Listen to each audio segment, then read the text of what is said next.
Welcome, friend.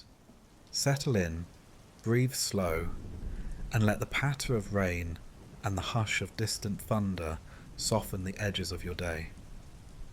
Tonight we're entering the ancient story of Job, a journey through loss, questioning, and quiet restoration, told in a gentle, flowing way that invites peace and healing sleep. As we begin, I'd love to know, where in the world are you watching from? Share your city or country in the comments, and let the sound of the storm carry us all under one calm sky. Morning gathered itself from the edges of the night, not in a rush, but in that gentle way light finds cracks under a door.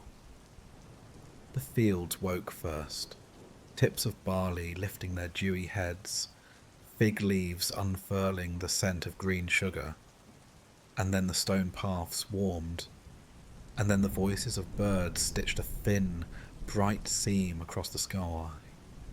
Job rose before the sun fully cleared the ridge, when the world was still soft around the edges, and wrapped his shawl as he stepped into the cool of the courtyard. The flagstones were damp, and the well rope gave a small sigh as he drew water, the bucket knocking once against the stone lip, like a polite knock on a friend's door. He cupped the first dip of water to his lips and paused, letting the chill surprise his tongue. Gratitude came easily at that hour, not because everything was perfect, but because the quiet made him honest. There was room in the day to name each gift as if it were a child. He breathed a simple prayer over the rising household, blessing the hands that would knead bread and lift tools and count herds, blessing the travellers already starting along the distant road, blessing his children as if his words could lay a shawl across their shoulders even if they were far. The house awoke with small sounds that made a music of their own, a pestle tapping cumulin and coriander in a mortar, a wooden door yawning on its hinges, the clink of shepherds' staffs gathered from a wall. When laughter ran out from the kitchen like a bright ribbon, Job smiled without looking. He knew the length and lilt of each voice.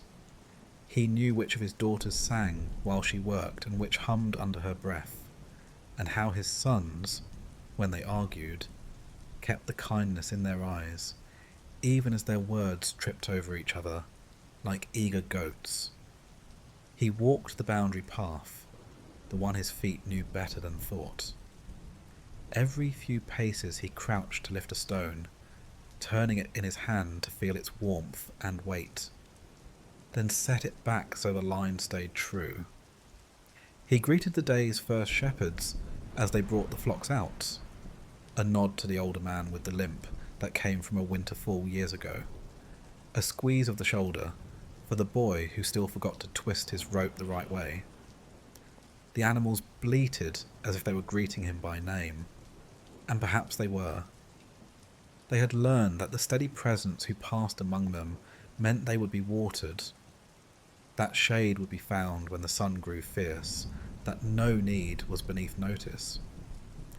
Where the path turned toward the orchard, Job stopped to touch the bark of a pomegranate tree, pressing his palm flat to feel the slow language of sap and growth. A bee had fallen, stunned by cool, into a flower's chalice. He tipped it gently onto his finger and held it to the sun until its wings woke and skittered it away. He did not rush. He had learned that hastiness plucks unripe fruit, while patience lets sweetness gather in its own time. This too was worship, to move through his land as if the world were a scroll written by a careful hand, every line worthy of being read with attention. A servant caught up to him with a bundle of letters, traders' marks and notes from distant cousins, the world's outer edges touching the inner. Job listened as the young man read the marks he couldn't see from that far away. Extra salt arriving from the coast, a cousin's newborn boy, named for his grandfather, a request from the town council to help repair a section of wall eroded by last spring's rain. Job answered between steps, his replies plain and generous. To the salt merchant he would pay fair and quick. To the cousin he would send wool and figs and a blessing. To the wool he would give both coin and stone, because walls keep strangers safe as well as sons. In the first field, hired men were already bending to their work, spreading seeds in a rhythm as old as hunger. Job joined them for a while, not because he needed to, but because joy liked the feel of soil under his nails. He could measure a life by what lodged there at day's end: dust of grain, scent of olive oil, a smear of clay, and sometimes ash. He straightened to watch a hawk carve its slow circles over the hillside, its patient geometry of search teaching him again how to look carefully without fear. The world did not hoard its lessons. It gave them freely to anyone with ears and spare time. Closer to the house, the baker lifted the cloth from the dough. The air smelled of warm yeast and of mornings from his childhood, when his own mother had stretched loaves with flour singed by the oven's mouth. He paused there, leaning in the doorway, watching the baker's hands mark each loaf with a practiced slash so it would rise without tearing. The pattern pleased him. Everything that grew needed a place to expand. His daughters came through the courtyard carrying baskets of figs and spun wool, their chatter braiding itself with the clatter of pottery. One stopped to tuck a stray curl behind another's ear. Another scooped up a truant dog who had learned to beg early and often. Job kissed each forehead touched within reach, and felt, as always, that love multiplies when named. He imagined his blessings moving ahead of them like lanterns in a hallway, soft lights that help people find their steps without blinding them. A neighbour arrived with a small worry cupped in his hands. The rope of his well had frayed, and he feared it would snap just when his arms were full of water. Job took the rope, felt the tiredness in the weave, and sent for twin cords from his own store. "Take these," he said, showing the knot that would marry old to new. Better to repair before the break. The man tried to protest, but Job laughed a gentle laugh.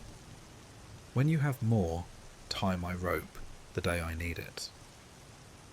The neighbour left lightened, and Job returned to the quiet knowledge that generosity makes room in the soul the way pruning makes room for fruit. Mid-morning sunlight poured itself into all the places where shadow had lingered, corners of the stables, the underbelly of carts, the furrow line where seeds rested.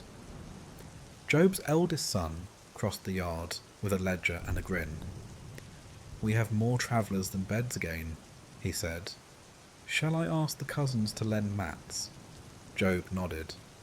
"And send word to the cooks to stretch the stew with lentils. The road is long. Let our table be a short road to comfort." He thought of faces he didn't know yet, people who would knock at dusk with sand in their sandals, and the wide look of those whose eyes have stored too much brightness. He wanted them to sleep without listening for footsteps. At the edge of the fields, the shepherds let the sheep settle where shade made a soft hill. Job sat with them and broke his noon bread, chewing slowly the way his father had taught him, counting the number of bites not out of fussiness, but out of gratitude. He told a story quietly, one of those simple stories fathers tell when they aren't trying to be wise. The tale of a goat that learned to trust, of a tree that had endured a strange winter and surprised everyone with spring. The younger men laughed at the parts meant to be funny, and looked at one another in the places where the story glowed with something else. He could feel their attention like warmth on his forearms. Some afternoons, when heat made even conversation drowsy, he would walk to the threshing floor simply to listen to the hushed thunder of grain under flails. Today he stopped instead by the loom. Threads strung tight as harp strings, shuttle flicking back and forth, a pattern appearing from what had looked like only colour and hope.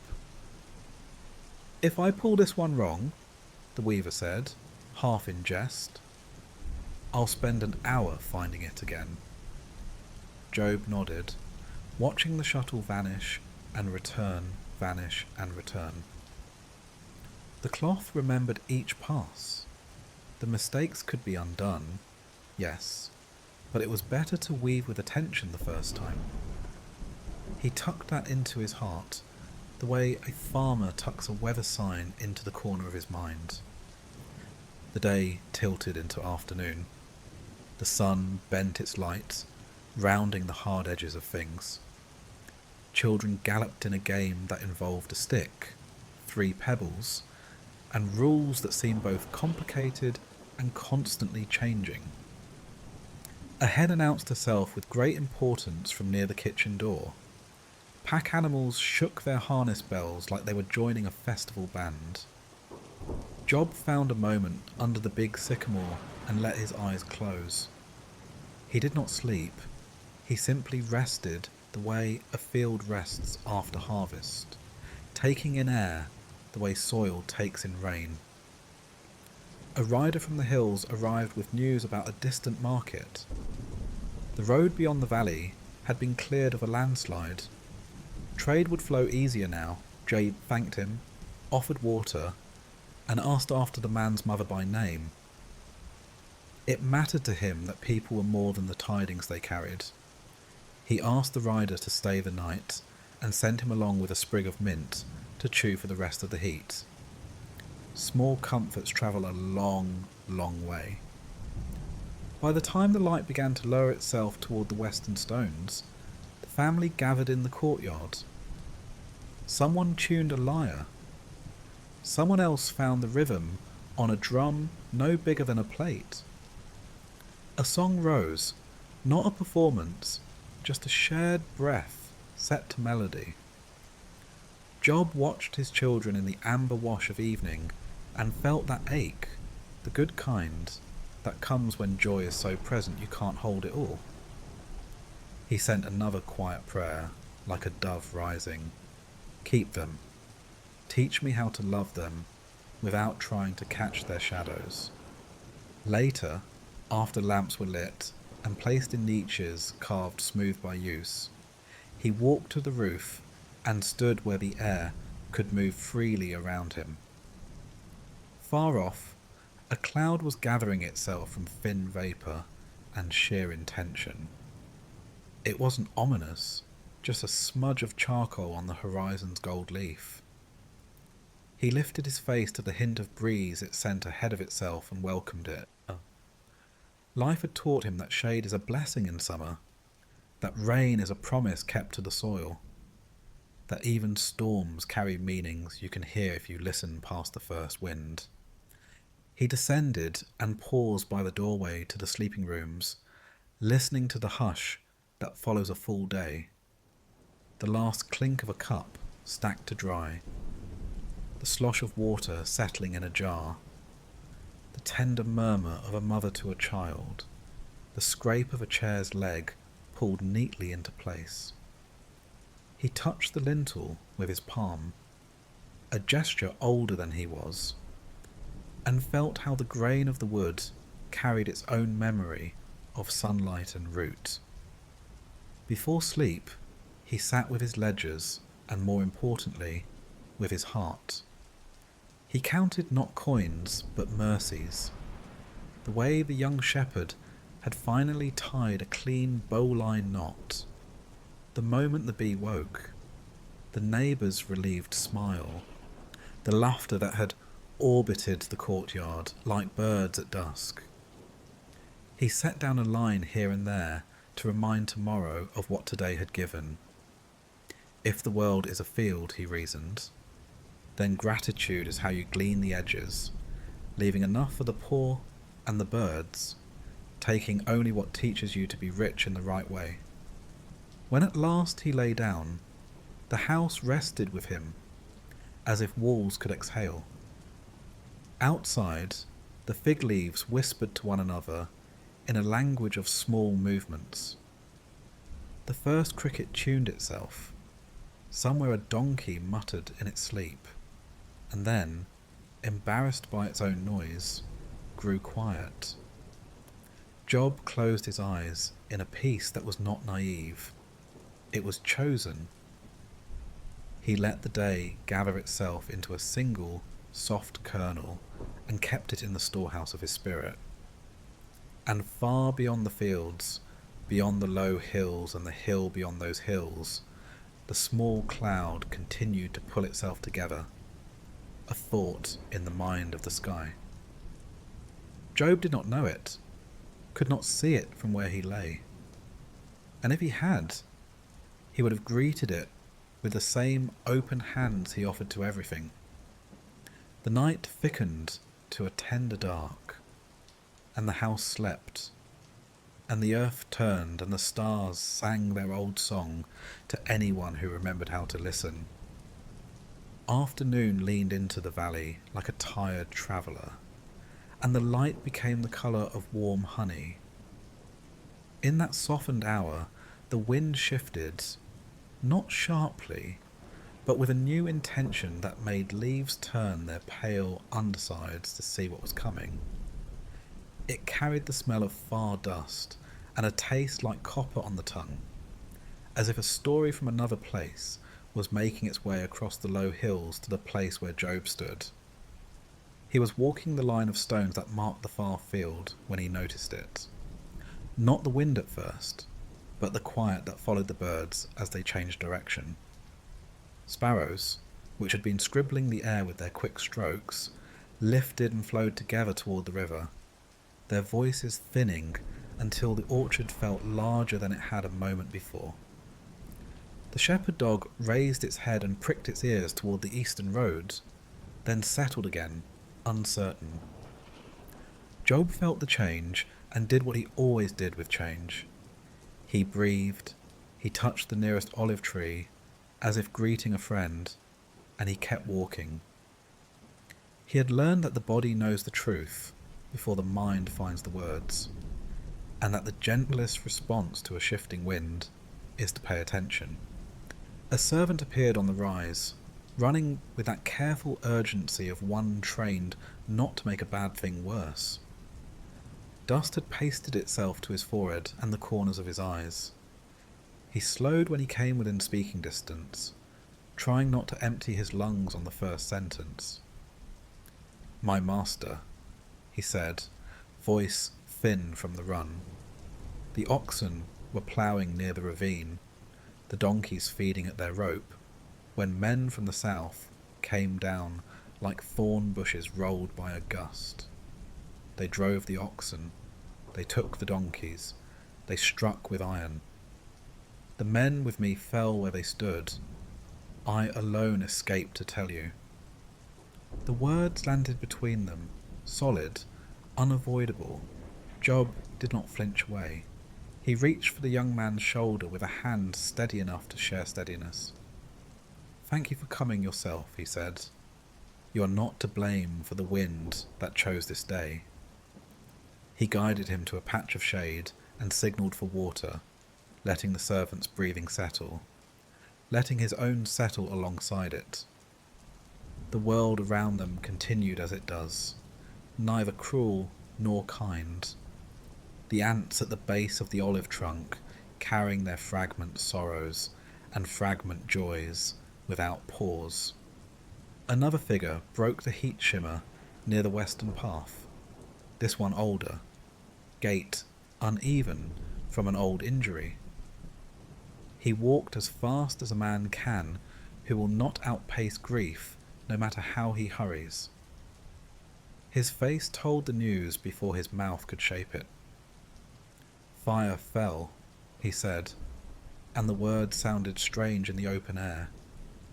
It struck from a clear sky on the far hayrick. Flames like a hand, like a bright hand, took it in one grasp. We threw water until our arms forgot how to lift, and still the light climbed higher. The storehouse wall blackened like bread left too long, and anything that could burn learned how to burn. He stopped there, not because he had nothing left to say, but because he had no breath left to help the words stand.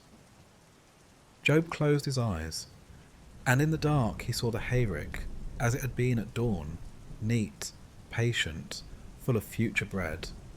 He opened them again, and saw the man's trembling. "You have done what men can do," he said, and the sentence held both the wound and the acknowledgement that sometimes the world sets a limit on human reach. He asked for dates to be brought, for salt to be placed on the man's tongue. Small restorations in a day that had begun to unravel. They had barely finished when the third messenger arrived. This one did not run. He walked like someone moving through a house that already knows the news. He carried his hands as if they were full, though they held nothing. "Raiders crossed the ridge," he said, and his voice had no anger left to flavour it. They moved with the quiet of people who have learned to be shadows. They saw the camel lines before the camels saw them. They took what had the quietest feet. They went toward the old salt road. The guards who woke to the sound did not wake again. The words gathered like clouds, one upon another, the shade spreading across the day. Job felt the pattern begin to draw itself, though he did not presume to understand it. He looked past the messenger to the line of low hills that had been his horizon for years, as if they might answer a question he had not yet spoken. They remained themselves, patient as always, and the first far pulse of thunder whispered along their backs, as if to say that some stories are too large to be told all at once. He walked a little, not away from the men, but in a small circle that let his mind find where to stand. Under his sandals the ground was firm. He could feel the roughness of the path, the way flat stones tilt slightly toward one another, the way dust gives and takes in the same motion. He had stood here on days of harvest songs and days of cold rain. The earth had never gone missing under his feet. He let that be true while the rest of the day chose its shape. "Call the steward," he said at last, voice calm enough to lend shape to the air. "Send word to the threshing floor to stop the flails, count what remains, and make a clear tally. Water the animals that are with us, twice, not once, so their fear does not drink their strength. Open the extra room near the courtyards. There will be widows by sundown, and men who need somewhere to sit before words have learned how to come." He put his hand to his chest, a simple touch, not to steady his heart, but to remind it that he was listening. The steward came as the wind freshened. His reed tablet held like a shield that could do nothing against weather. Together they began to name what could be named. To count is not to control, Job thought. It is to acknowledge. Numbers, like stones on a boundary, keep the mind from wandering too far into the dark. The sky, which had been the colour of brass, found a bruise along the distance, and the scent of rain reached the courtyard fog ahead of any drop. The olive leaves shivered in agreement with the air. Children, who had been playing at the far end of the wall, paused to look up at the new light. His wife stood in the doorway with a jar on her hip, her eyes reading his face before they asked their question. He crossed to her and took the jar, so she did not have to carry it, and the look at the same time. "It is a hard wind," he said, which was all that could be said without telling more than a moment could hold. She nodded, and in that nod was the whole story they shared. The long promise to be a roof for each other when weather came.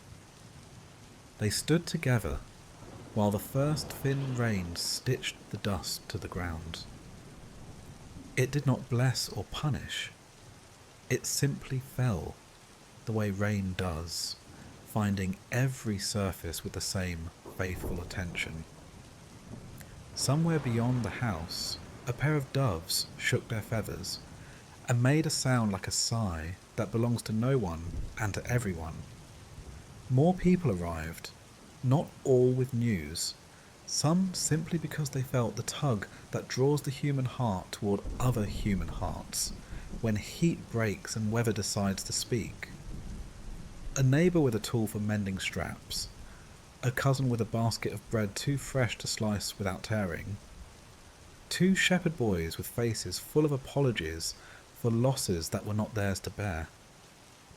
Job did not turn them away. He gave each person a task and a place, because purpose is a lamp on a dark table. Servants began to move like a practiced river, filling jars, laying mats, clearing a wide space in the centre of the courtyard. The older women of the household spoke in low tones to one another, measuring oil and flour for a stew that would need to stretch farther than they had planned. The younger ones gathered linen and water for washing, because news coats the skin like dust, and people breathe better when hands have learnt the day's new work. Between errands, Job returned to the fields, not because anything remained to be done there, but because the fields were where he understood how to listen. He walked the rows that had felt his steady feet at sunrise, and let the changing sky tell him what all skies tell those who look long enough. The wind had a voice like a reed flute now, the lower notes of thunder sometimes answering as if in conversation. He could not tell if the sound soothed or warned, perhaps both, perhaps a warning that chose to be kind by arriving a song. Two more messengers came before dusk, learned how to rest on the stones. One with news of a caravan that had turned back at the hill pass, unwilling to risk what rumour said waited beyond, asking if they could pitch their small tents by his outer field and borrow safety for a night. Another with a torn sleeve and a voice that could barely carry, telling of a skirmish on the trade road that had gone ill, saying the names of men who would not be coming home. The names hung in the air like lamps whose oil has been spent, and Job bowed his head as he received each one, as if to pick it up gently and set it somewhere where the wind would not knock it over.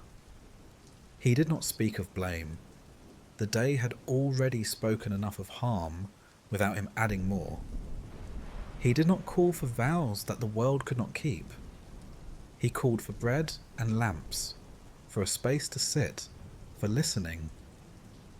He moved between groups as twilight gathered, laying a hand on a shoulder here, sharing a cup there, standing near a man whose silence was wider than his own body.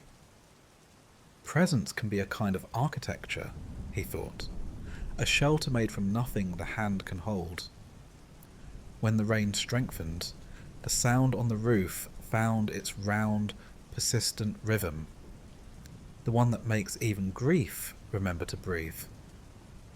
Thunder stepped closer, its feet heavy but not cruel, like a friend who knows you well enough to enter without asking if you are ready. Lightning wrote its brief letters on the underbelly of the clouds, then folded them again where only the night could read them. In a corner of the courtyard, an old man began to hum, the oldest song of the region, the one that measures out the space between heartbeats while pretending to be only a melody.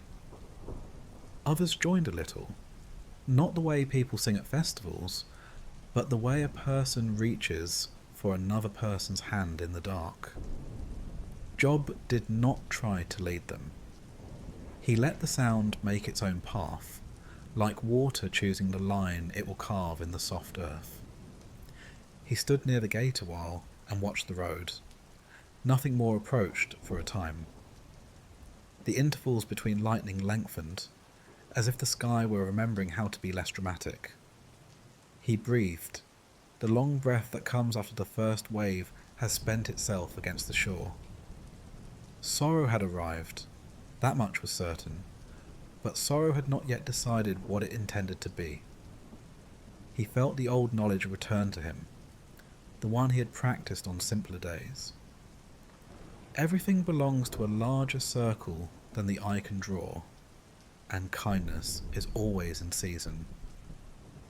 Before the lamps were extinguished, he spoke quietly to those gathered, not to instruct, but to offer a place for the day to sit. "You have come in weather," he said. "Let this house be a calm place for your feet. Eat what we have, rest where we have made ready.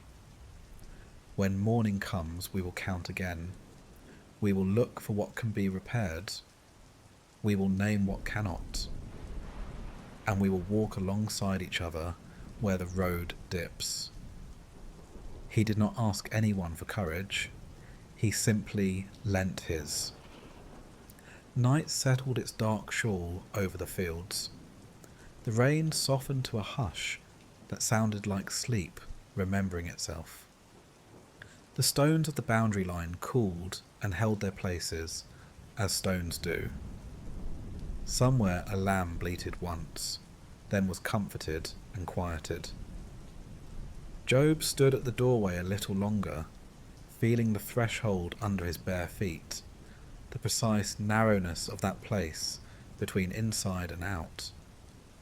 He touched the wood again, and then returned to the centre of the house, to the labour of staying near, to the patient work of being a steady hearth when wind insists on telling its long story.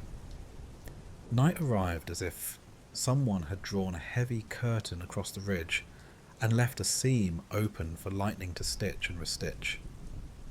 The wind that had announced itself all afternoon finally found its full voice. It threaded the palm fronds into whispers, pressed against doorways with a steady hand, and slipped beneath eaves to tell stories in a language made of breath and grit.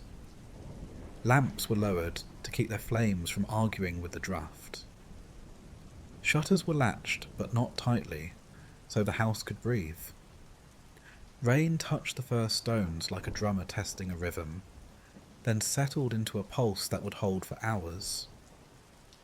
The courtyard, busy earlier with counting and the quiet duties of care, narrowed down to a circle of presence.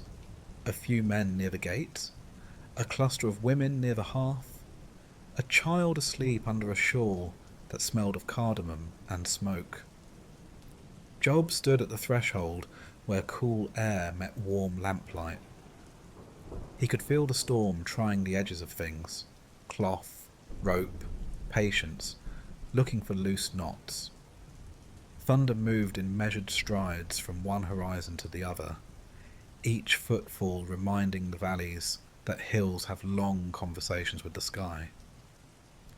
A rider approached out of that weather, a shape coaxed into being by each flash. He was hunched to the horse's neck, not to go faster, nothing sensible goes fast in such a night, but to make a smaller target for the reine's fingers.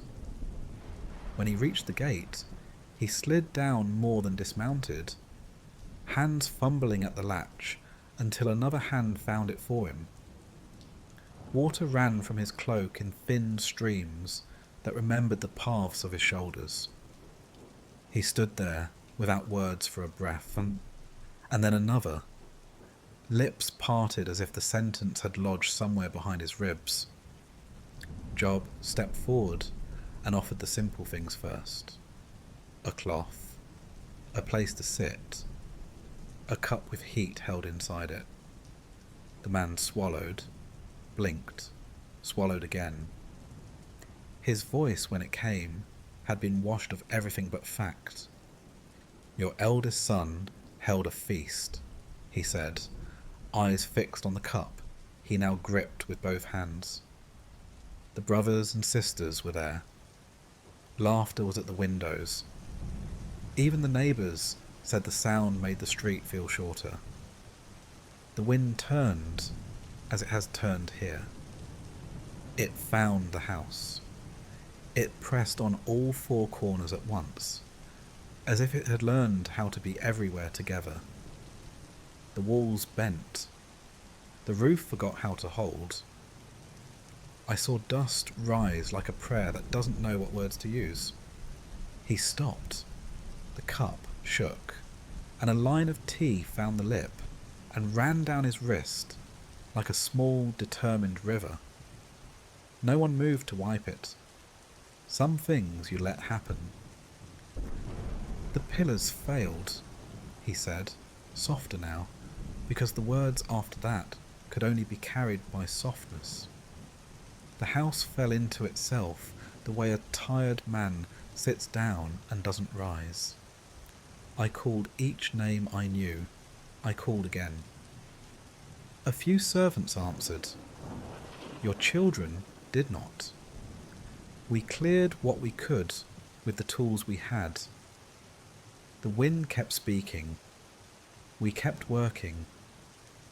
The ground held them with more strength than our hands. I came because I had to come. I came because if I stayed, I would be useless to those still there. There was no space large enough to set such news inside it. Silence opened a little, then a little more, to try. Job's first instinct was to steady the messenger. He set his palm, warm and unshaking, against the man's forearm and kept it there until the tremor slowed. You were brave, he said, and the sentence made a small shelter for at least one soul in the storm. The messenger nodded, a short, grateful motion, as if permission had been granted to keep breathing. Only then did Job step away, not to flee, but to find room for his own heart to move. He went to the place in the courtyard where rain found an angle to the tiles and made a music that had lulled his children to sleep when they were small. He stood in it as one stands in front of a scroll they cannot read but know is holy. A memory passed through him, quiet as a swallow, a daughter's bright laugh at a harvest joke, a son's serious brow bent over a stubborn knot, hands passing bread down a table that seemed long enough to feed the year itself. He let the memory be true. He did not push it away to make room for grief. He gave grief the company it would need. He took hold of his garment at the collar, clenched the fabric as if it were a life he knew every thread of, and tore it cleanly down the front. The sound was not dramatic.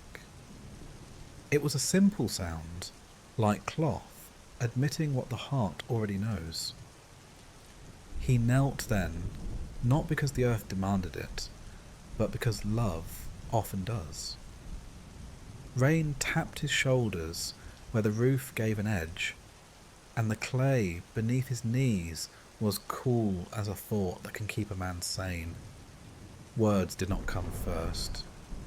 Breath did. He steadied it, long in and long out, until the breath carried the shape of a prayer, even before the prayer found its letters. When speech arrived, it did not argue.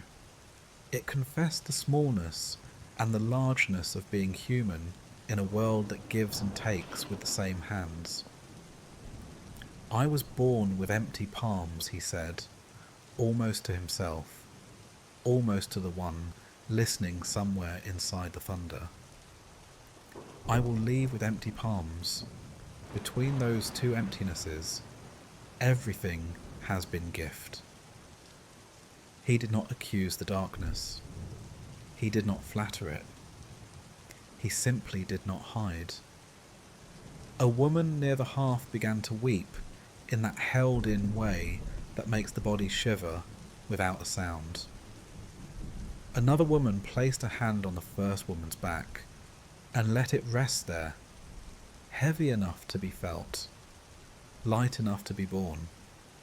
Men looked at the floor because looking at the face of the grieving father requires a courage they were not sure they had yet. Job's wife moved through them like someone navigating a room she'd known in brighter hours, touching shoulders, straightening a lamp wick no one had noticed was low, setting a folded blanket near her husband without asking him for anything, or asking anything for herself.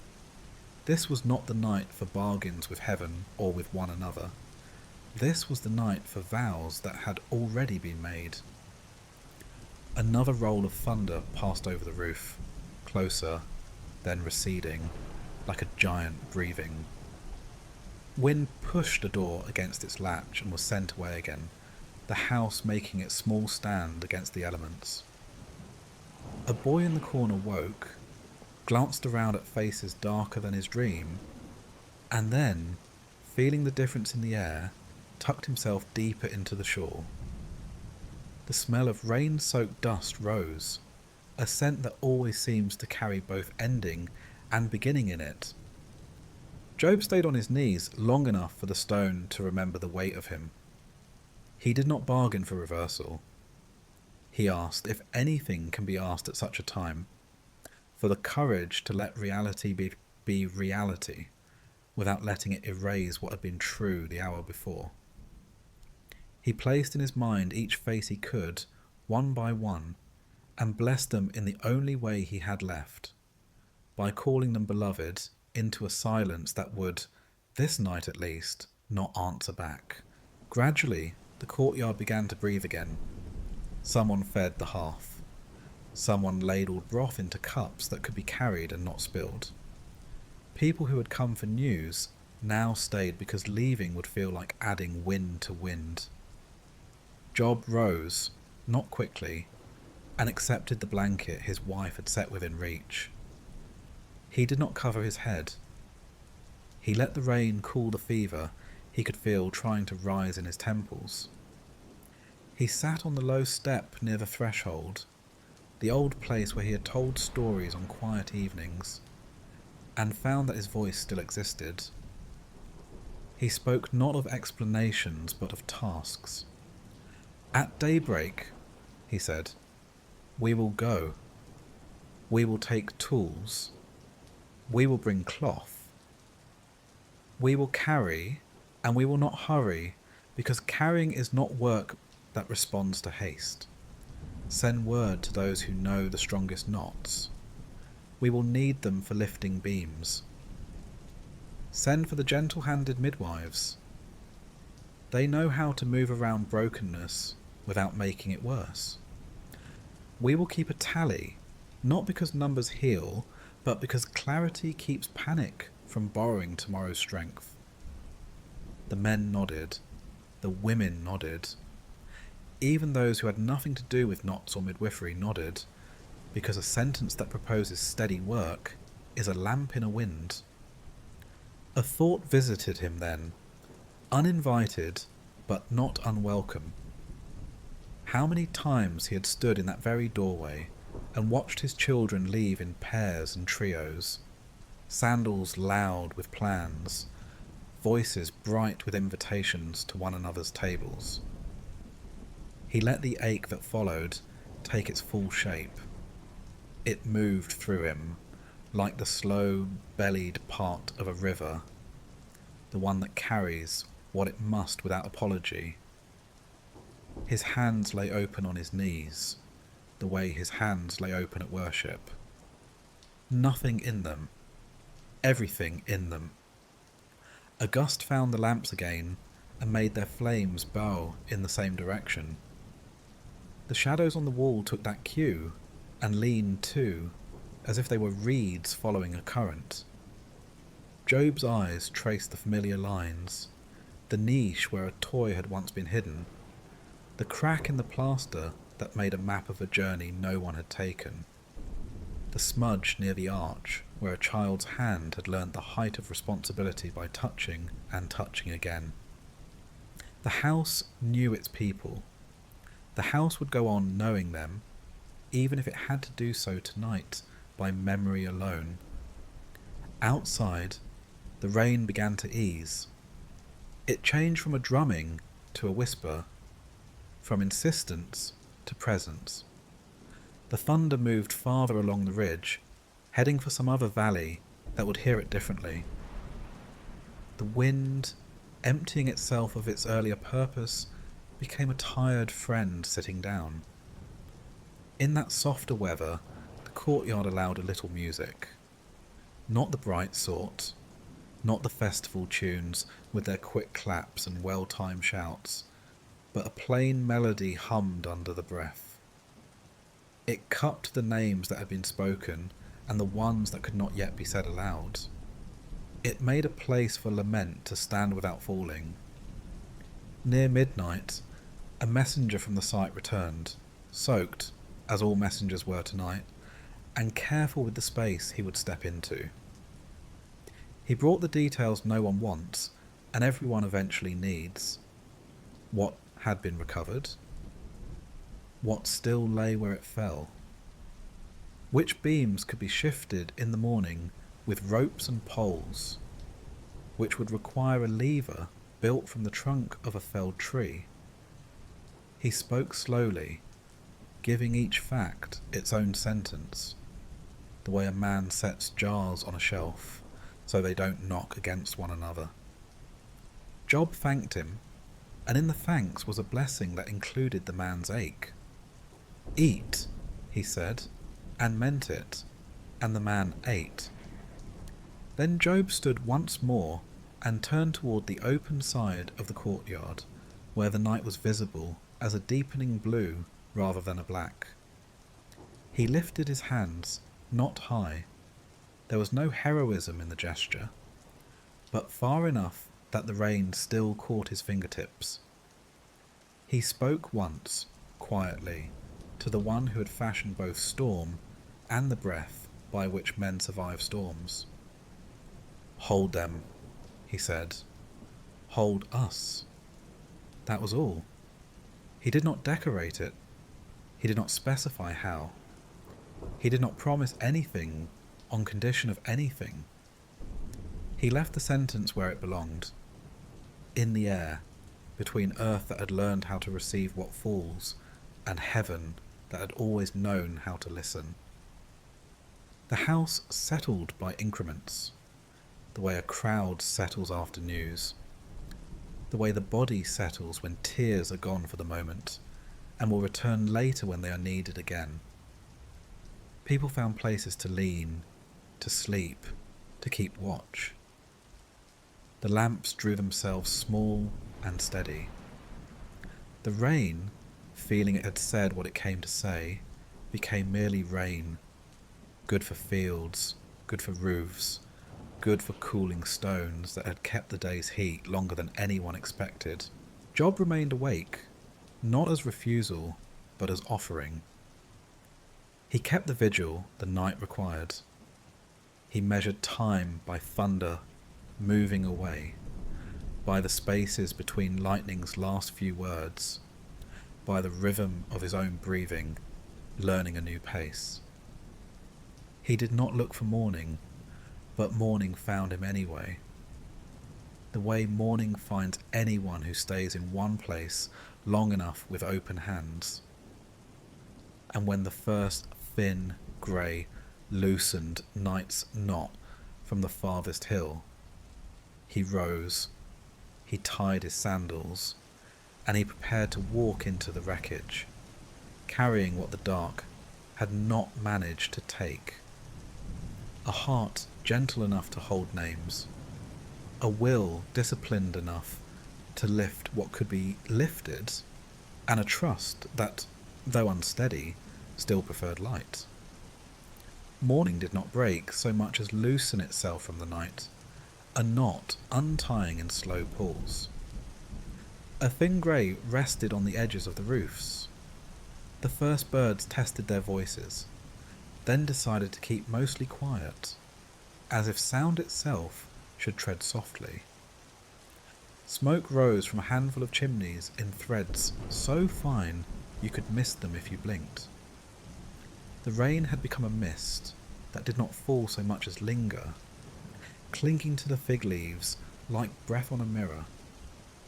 When the light was enough to see the ground without guessing, Job stood, bound his sandals, and walked out beyond the last houses to the place where people took their grief to keep company with dust. The ash heap lay where the wind liked to rest. Piles of grey from cook fires and kilns, the fine, soft residue of things that had been useful and then had been given back to the earth in the simplest form. Bits of broken pots showed their curves, a rib of a shattered jar, the lip of a cup that had once carried water to a thirsty mouth. The ash was cool at the surface and warmer underneath, where yesterday's embers still remembered heat. Job lowered himself into it, the way a man sits in a pew, not to perform, but to be held by something older than he is. He took a handful and let it run through his fingers. It left its pale mark on his skin, stripes like the signatures of the night. He touched a little to his forehead, and then to his chest, not as magic, but as a way to say with his body what his mouth could not yet manage. A pottery shard lay near his knee, curved like the edge of a moon. He lifted it and turned it in his hand, feeling the smoothness of the glazed side and the drag of the bare clay. A useful fragment in a place made of fragments. The city woke behind him. You could hear it as a diagram of simple sounds. A baker's paddle knocking soot from an oven's mouth. A donkey braying once and then remembering its dignity. A woman calling to a child in a tone so practiced that the child came even before the words formed. Wheels hissed over damp dust. Somewhere a hammer tapped iron into a shape a hand had imagined before metal learned it. Life continued not from indifference, but because life is stubborn that way. It goes on, even at the city's edge, where a man sits with ashes on his knees. Job breathed with the steadiness a hard night teaches. Long in, long out.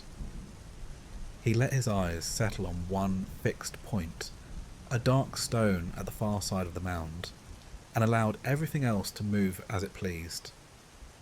People came and went at a distance, bringing their own burdens to set down. An old woman whose husband had been carried out 3 seasons earlier touched her forehead in greeting and sat 4 arm lengths away without words.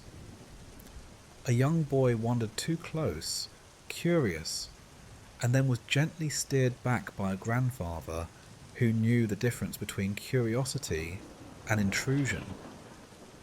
No one told anyone what to feel. They sat. Ash does not ask for speeches. A small wind wandered through and lifted the top layer so lightly it looked like a breath. The air tasted like rain diluted with smoke. The smell stirred a memory from a simpler year, when his sons had roasted a carcass after harvest and argued cheerfully about the best way to turn a spit. When his daughters had brought flatbread and laughed at the foolishness of the arguments, and then laughed again at the foolishness of their laughing. The memory didn't stab. It pressed. He let it press. He learned early that pushing away a memory is like damming a stream with dry leaves. The water will go where it wants. Better to make a channel and let it pass through. Questions arrived without verbs, like objects placed in a room. The shape of loss, the weight of why, the angle of what now. He did not try to move them. Words would come later when they could do honest work. For now, he let silence be the tool that finds the right seam in hard stone. He listened to the sound the ash made when his fingers shifted. It was like whispering that means nothing and everything at once. From time to time, someone approached him to set down bread and step back. A neighbour, with clean cloth folded to exactness. A field hand with a jar of water still cold from the well. One of the shepherd boys came with a handful of olives he had saved and looked embarrassed until Job took one and said, "Thank you," in a tone that did not leave room for shame. The boy left lighter, and Job tucked the small salt of the olive into his mouth and let it remind his body that life includes taste, even on days when taste seems rude. The mist thickened again and beaded on his hair. He bowed his head and felt each drop like the count of a slow prayer. The ash clung to the wet and made delicate lines on his skin, pale maps on a landscape that had known sun and work, and now knew this. His knees ached in that honest way joints do when the ground has a say in the posture of a man. He shifted, not to escape the ache, but to share it with different muscles, to divide labour fairly even inside his own frame. When his breath faltered, he placed his hand flat on the ground and felt the cool travel up through bone to help him steady. People near him spoke now and then in low tones, practical things, borrowed words, little threads to stitch the hours together. "The potter will fire by noon," someone said. "There's room in the outer stall if the rain keeps up," said another. "We should bring more oil after midday." Job did not resent the normal weave of such talk. He found it good that sentences still knew how to be used. He folded them quietly into his mind's blanket and let them comfort what could be comforted. When the sun rose a finger's width, the colours changed. The ashes were not all grey. Here a hint of rose from a shard that had once been painted for a wedding feast. There a smear of umber from wood that had burned slow. Even grief is not one thing, he thought. It has undertones. He let his eyes track the shades until seeing became a way to rest. A stray dog came nosing at the heap, hopeful in the manner of creatures who live on what is given and what is left. Job reached out and scratched the place behind its ear. The dog leaned into the touch and then, satisfied, ranged off again toward the bread smells. A small, ordinary gesture. Two living beings finding use for one another without any words. Such things are not medicine, not exactly, but they keep the body within reach of the world. He remembered to drink. He remembered to lift his face once toward the low sky and once toward the ground, because both heaven and earth had claims on his attention, and neither should be ignored for long. He spoke a few sentences aloud to make sure his voice had not been taken away with the night. "Here I am," he said. "I do not understand. I am still here." The words did not echo, they sank, which was better. From the market road a small procession passed. Two women carrying a woven stretcher, a man walking behind with his hands open as if to show he had nothing left to carry. They turned down toward the family quarter and disappeared. You could watch other people's stories at the edge of yours like that, glimpses that told enough to make you human, and not so much that you thought yourself the author. He wondered at intervals whether there was anything inside him that wanted to curse. He looked carefully, the way he would look for rot in a beam he planned to lean weight on. Anger lived there, yes, but it had not learned the language of accusation. It stood with its arms crossed, waiting to be told where to lift. He was glad for that. There are days when anger pulls, when it turns a wheel that would not turn without it.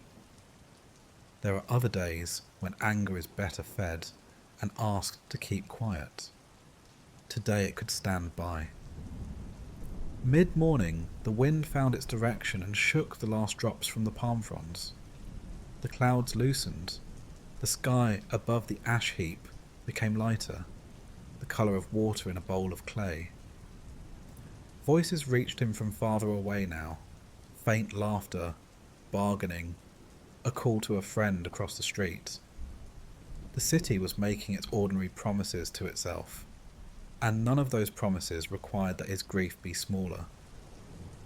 The two realities stood side by side, neither cancelling the other. A man with ash on his knees. A man buying onions and salt. A woman teaching a child to measure flour level with a knife and not with her finger. A child inevitably licking the knife. A friend's shadow fell on the ground near his feet, long and familiar. The man did not speak. He knelt far enough away to respect the diameter of Job's silence, close enough to share its border. The friend took ash in his own hands and let it mark him, as if to say that sorrow belonged to more than one body now. They did not look at each other. They looked in the same direction, outwards, toward a line of hills that had been in every story they had told since they were young. After a time, the friend rose and left without a word. The mark on his hands remained. A child's small feet scuffed the edge of the heap. The child stopped and stared, the way children do when they find something vast that no one has explained. Job turned his face enough that the child could see his eyes and know he was a person and not a statue. The child lifted a handful of ash and let it fall, delighted for a second at the way it poured like liquid, then puzzled at the way it clung to her palm. Her mother called from the road.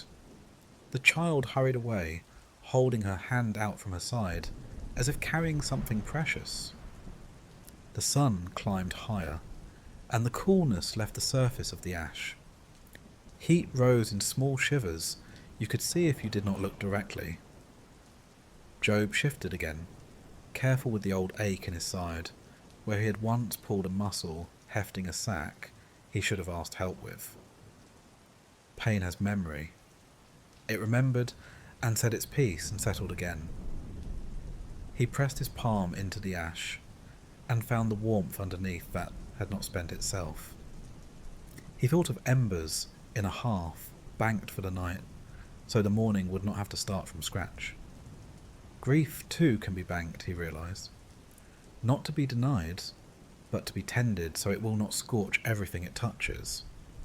He spoke then, not to the passers-by, not even to the friend who had come and gone, but to the one he had talked with in fields and doorways and under stars. He did not polish the sentences. "I don't know what to do with my hands," he said. "I don't know where to put my eyes. I don't know how to weigh what has happened against who I believed you to be. If I have misunderstood, teach me. If I have not, stay near while I don't understand." He paused not for an answer, but to make room if one decided to arrive. A bee came, low and slow, tracing the air as if it were reading a text written large. It hovered at the edge of the ash, and then moved on toward something that promised sugar. The small, faithful brain of the bee had no use for metaphors. It worked. That steadied him more than any clever saying would have. Noon approached. Someone touched his shoulder and placed bread in his hand. He ate, not because he was hungry, but because he would be later, and he might as well show his body he still meant to keep it alive. He drank again. He washed his hands in the water poured over them, and the ash made small rivers of grey that ran over his wrists and into the ground. The water moved in quick lines, clean and sure of itself. Watching it do what water does helped. He thought of his children, each one by the particularities that had made them themselves. He did not line them up in his mind like a procession. He let them come as they wished. A daughter's careful way with a needle, how her brow creased when a stitch had to pass twice through the same place. A son's soft laughter that always arrived half a beat after everyone else's. Another daughter's habit of tying a scarf around her hair even when no dust rose. Another son's quiet kindness to the smallest lamb, something he didn't boast about. Something a father only knows if a father pays attention. He named these things in the silence the way a scribe sets down letters with patience, knowing that meaning lives in details as much as in outlines. A cloud crossed the sun. The light cooled. A gull from the river road argued with the wind and gave up and drifted. Job exhaled and felt, for the first time since the messenger had arrived in the night, an inch of space inside his chest that did not ache. It surprised him so much that he did not move, for fear of frightening it away. The inch held. It did not prove anything. It simply existed, like the inch between two people who sit side by side and find that their shoulders are almost, but not quite touching. He stood finally, slowly, bones telling him the truth of time. He brushed the ash from his knees and left some there anyway, as if to carry the place with him. He did not make promises to be strong. He did not draw up a plan larger than the next few steps. He would walk to the well and wash his face. He would check on the workers who had stayed in the fields, because their hands told their own story and deserved to be read kindly. He would return later if returning was what the day required. As he left the heap, he turned back once. The ash lay calm again, the small storms his sitting had made already smoothed by the breeze. Others were there now in the spaces he had not used. The old woman had fallen asleep with her chin on her chest. A man stared at a point no one else could see. A girl braided and unbraided a length of straw without noticing she was doing it. The place did not ask who they were. It held them. He walked the path back into the city, and the city did what cities do. It offered him narrow streets and the surprise of a flower, a child's question and the firmness of stone, the smell of onions cooking, and the clean crash of a bucket being rinsed hard on a threshold. Every door he passed contained a world. He entered his own and stood in the familiar cool. Rain ticked at the lintel like a patient visitor. Thunder far away counted the spaces between clouds, polite now, respectful. He sat on the bench near the doorway, the one worn smooth by 100 evenings. He set his hands open on his knees because that position told the truth. He waited. Waiting was not nothing. It was a practice. In the waiting, breath kept its quiet schedule. In the waiting, grief did not grow taller. It simply found its chair. In the waiting, the question that had no words kept him company, like a guest who does not demand to be entertained. Toward afternoon, the sky cleared enough that sun found the floor in a rectangle the colour of honey. Dust flecks turned in it like small planets with business of their own. He watched them longer than anyone would think necessary and learned once again that attention can be its own kind of prayer. When the light moved on, he rose to follow the few steps it had taken. He did not catch it. He did not need to. It had shown him what it came to show. That night would bring other tasks, other arrivals, and sleep that might come in pieces if it came at all. Tomorrow would bring friends who would sit and then speak, each in their own way. Some words a balm, and some words a stone. He would answer, and he would not be satisfied, and he would learn how to stand in the middle of a conversation as weathered as any hill. But his work, this day, had been to let the ash do what ash does: mark, cool, receive, settle. He had done that work. He allowed himself to feel the small dignity of having done one true thing in a world that had just broken.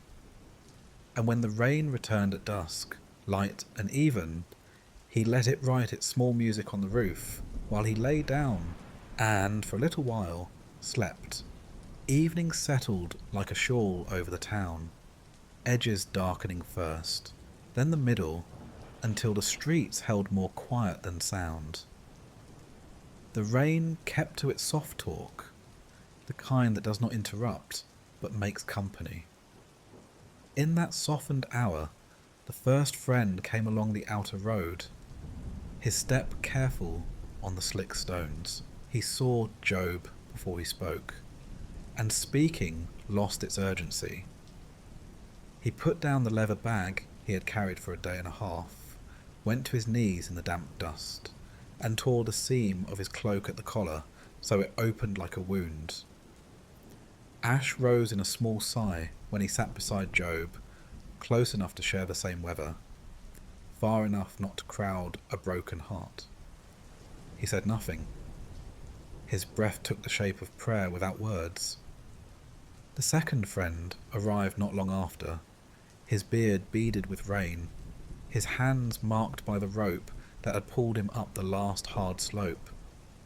He did not ask questions. Questions would be a tax too expensive for this hour. He set a bundle by the wall, bread wrapped in clean linen, oil stoppered against the wet, and pressed his forehead to the ground. When he lifted it, ashes clung. He let them stay. He too sat. There are postures that tell the truth more plainly than any sentence. The third friend came as the lamps in the courtyard were being lowered against the wind. He carried nothing that I could praise, no gifts, no tools, but he brought the long faithfulness of one who has shared both spring rains and lean summers. He stood a breath's distance from Job, as a man stands at the edge of a deep river he cannot cross, and placed his open palm on his own chest. A vow made in bone, I am here. Then he stepped down into the ash and the silence with the others, and the four of them became a small constellation under a sky that had more thunder than stars. They did not speak that night. They kept watch with the steadiness of a fire that has found its proper fuel. The rain threaded the rafters. The thunder travelled its old road over the ridge and back again. From time to time, someone rose to feed the hearth, or to shift a blanket that had slid from a sleeping shoulder. Job's wife moved among them as someone who knows the geography of a house in darkness, her hand finding the axe handle without looking, her ear measuring the fire's appetite by sound alone. When she brought cups with broth, each man took his with 2 hands, the way you take a sacrament. No one thanked her aloud. Gratitude was the air they were breathing. At dawn, the ash heap wore a pale crown of light. Sparrows marked the edge of morning with quick notes, but stopped short of song, as if deferring to grief. The friends rose when Job rose, not before, and followed him to the courtyard where the stones kept last night's cool. They washed their hands in the same basin and dried them on the same cloth. The ordinary kindnesses that remind a body it still belongs to the world. They ate a little. They sat again. The first day threaded itself with small mercies. One friend mended a frayed strap on a water jar, his fingers remembering old skills he had learned when he had nothing, and mending had been the only way to get more life out of a thing. Another friend walked the short wall by the garden and found the loose capstone before a child's foot could. He pressed it back with his heel until it settled to the timber. Stones know when they are home. The third friend took a knife and shaved a sliver from a fig branch storm bent in the night, whispering as he worked, not spells but the measured talk men keep with stubborn wood. People came in ones and twos and then left again. Those who tried to fill the air with noise learned quickly and revised themselves to quiet. A widow sat for a while, knitting griefs without counting rows, then rose with relief and went home. A boy brought a clay whistle and hid it in the fold of Job's cloak, as if music would find its way back later when it was ready. Job noticed and left it there, a promise he was not required to keep yet. At noon, rain gave way to light that looked like it had been strained through linen. The friends did not ask Job to speak, and they did not speak on his behalf. When hunger became a fact rather than an opinion, they ate without chatter. When thirst arrived, they drank. When a donkey stumbled at the gate, two of them rose as one and steadied the creature, hand on bridle, hand on withers, voices low in the language animals understand. When the donkey's breath slowed, they returned and sat as before. The day learned them. Toward evening, memory came to sit among them with the ease of one who knows the house. The friends remembered things that did not need telling, a plan hatched in spring that had prospered in autumn, a foolish bargain once refused because Job had laughed and said, "We are not the sort of men who profit when others drown. We are the sort who throw ropes." They remembered a meal eaten on this very floor, when a stray dog had stolen a heel of bread and been forgiven purely because joy had been too large to be bothered. They held these memories between them like coals carried from one hearth to another, keeping a small fire alive for a place that would need it. The second day showed them how time behaves around sorrow. It stretches and it folds. It rises and it lays down. In the morning, they walked the boundary path with Job, slow, unhurried, touching the stones as he touched them, the simple inventory of what remains. None of them spoke, but the sound of sandals on dust wrote its own kind of psalm. At the far corner, a bee struggled on its back in the damp. One friend reached out his thick finger and turned the creature gently. It rose and went about its work, a parable with no sermon attached. They came upon a neighbour trying to lift a fallen beam alone. Without the delay of discussion, two of the friends stepped in, one to shoulder, one to lever.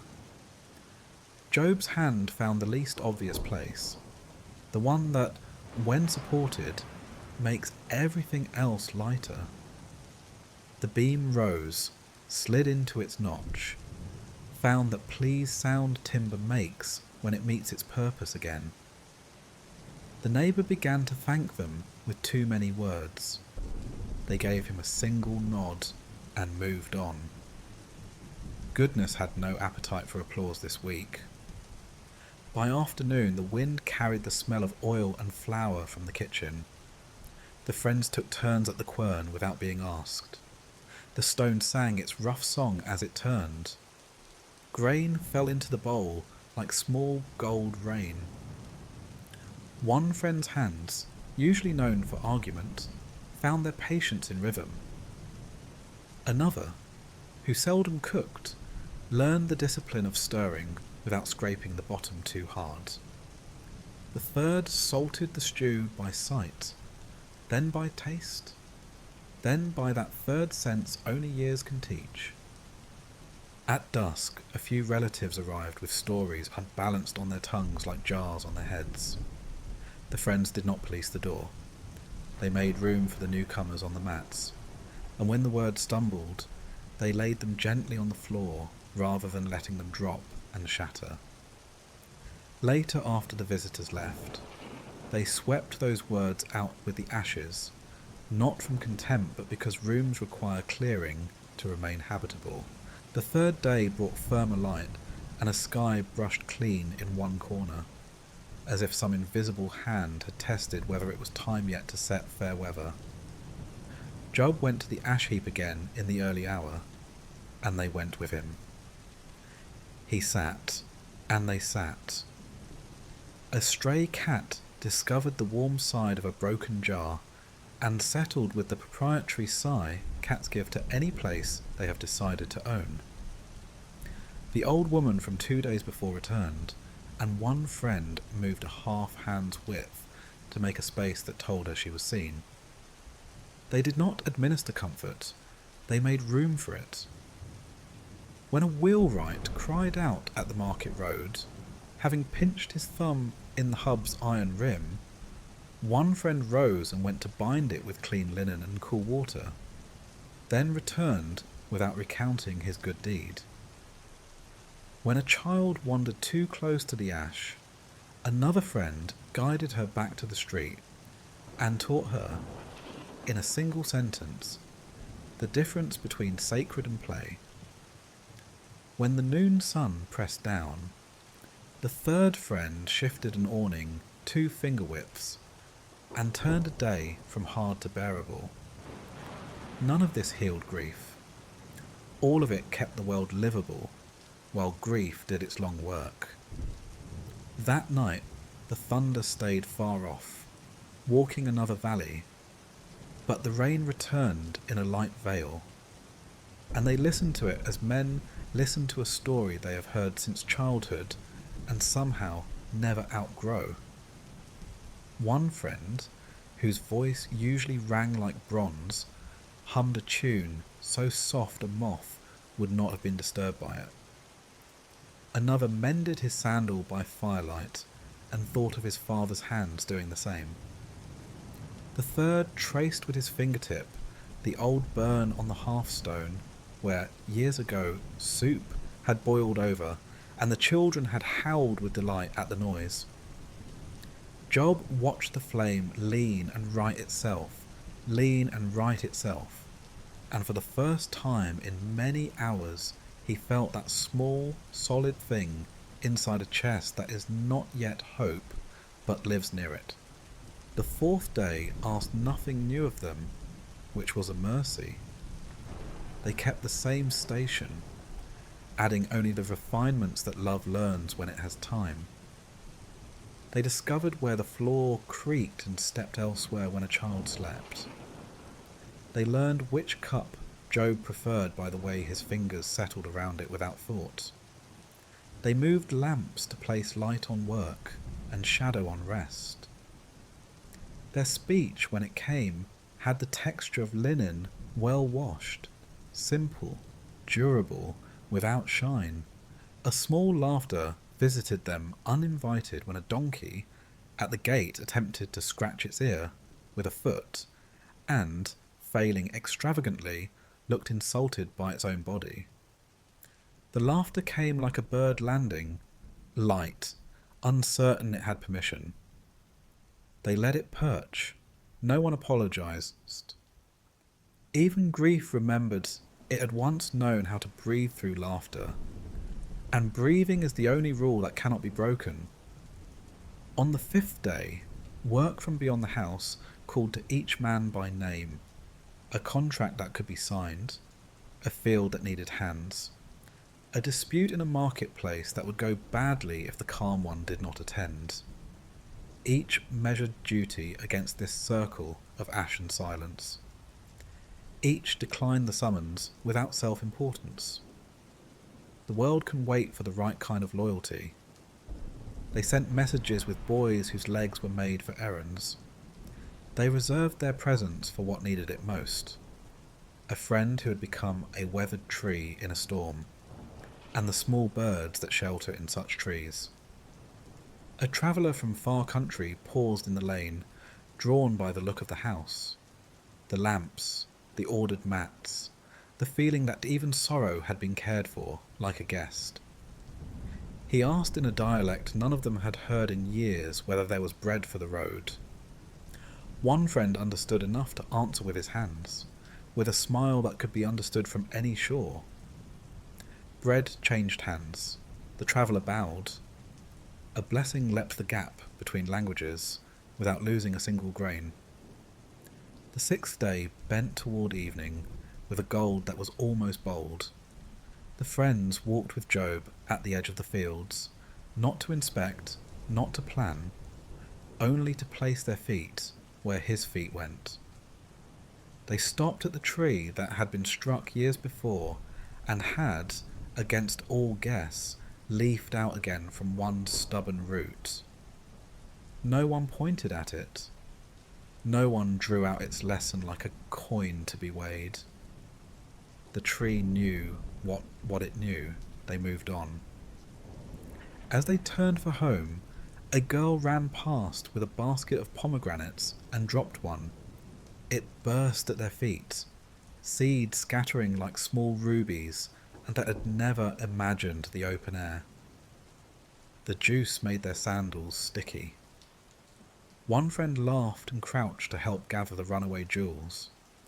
Another, with deft fingers, returned the seeds to the split fruit, as if reassembling a small cosmos. The girl apologized through a waterfall of words. Job shook his head and offered one of the seeds back to her, as if to say that accidents too can be shared. Night found them by the hearth again. The friends kept the same seats they had taken the first night, without having agreed upon them. Human bodies remember what words would make too official. The rain had thinned to a mist that made the lamps bloom halos, and kept voices near the ground. Job's wife set bowls before them without flourish, and sat among them this time, not apart. The spoon in her hand made its quiet tap against the bowl's rim, a sound that has comforted more people than any speech. On the seventh day, the air did not change, and the world did not announce anything new. They were grateful for that. They rose with the light. They waited with the shadows. They carried water and did not spill it. They drew their circle tighter when visitors came who meant well, but had the kind of sharp words that cut where they intended to stitch. The friends agreed with their eyes to be a cushion between Job and anyone who would ask him to explain what cannot be explained. Even the house seemed to draw in a breath and hold it in gentle suspension. By late afternoon, the silence had ripened. It was no longer the shocked quiet that follows breaking, nor the embarrassed quiet of people who speak only because they are afraid not to. It was a chosen quiet, a sturdy thing with a spine. In that quiet, the distance between day and night narrowed until the lamp flames looked like stars that had come down to listen. Job sat with his hands open on his knees. His friends sat with their hands open too, 4 pairs of palms like small boats waiting for whatever the tide would bring. Thunder, far away now, sounded like someone rolling a heavy jar across a floor in another room. Rain receded to the eaves and dripped with patient intervals, keeping time for hearts that had forgotten their own rhythm. Somewhere a gate tapped in its latch and then was still. Somewhere a mother hushed a baby with the old tune that never lost its use. Somewhere the first cricket decided the night was cool enough for song and began to play its single, tireless note. The friends looked at Job without staring. Job looked at the floor, the way a man looks at ground he is about to speak over. Careful, reverent. Breath made its small rise and fall in 4 chests that had learned one another's cadence over 7 days. The silence stretched a last inch, like a bow drawn to the notch. And then, in a voice worn thin in places but strong where it needed to be, Job drew air into his lungs as a man draws water from a deep well and parted his lips to speak. His voice rose like steam from a cup, not hot, not loud, simply present. He looked at his hands as if they belonged to someone he used to know, and whispered, then spoke, then let the whisper return. "I do not understand the arithmetic of the day," he said. "Joy came like bread on a table that could hold it. Sorrow came like water poured where the floor is not ready. I wake and the morning is faithful, and still I do not know how to stand inside it. If there is a lesson, let it be plain. If there is only mystery, let it not harden me." The rain had settled into a thin, patient fall. It found every surface evenly, the kind of weather that teaches roofs how to keep their promises. A lamp guttered and then steadied. One of the friends folded his hands and waited for the time when words would help more than harm. "I remember the days that were kind," Job continued. "They do not excuse the present, and yet they rise. A daughter fitting a new thread to an old needle. A son holding a lamb that would not eat, while his own meal went cold. A game in the yard that began with rules and ended with laughter and no one keeping score. If I am being asked to curse those days so that this day can make sense, I cannot. I will bless what was good even while I grieve what is gone." He drew breath and let it go slowly, the way a man measures water into a jar when water is scarce. Eliphaz, the eldest, shifted. He was a man who listened to weather and dreams with equal seriousness. He waited long enough for Job's words to find their rest, then spoke in a voice that carried the smell of cedar. "I have walked with you in harvest and in drought," he said. "I have seen the map of your kindness printed on the lives of others. Hear me, and forgive me if I speak clumsily. A thought came to me in the night, not sleep and not fully waking. The room was still. The hairs on my arms remembered that there is more to the world than bowls and bread. A voice, light as a moth, asked a question. Can a person be completely straight before the one who bent the bow of the sky and set it to sing? Even angels do not hold their light by their own oil. We, who are dust and breath, cannot pretend to be our own lamps. Sometimes the rod that prods us is a mercy. Sometimes the bruise keeps us from a cliff we did not see."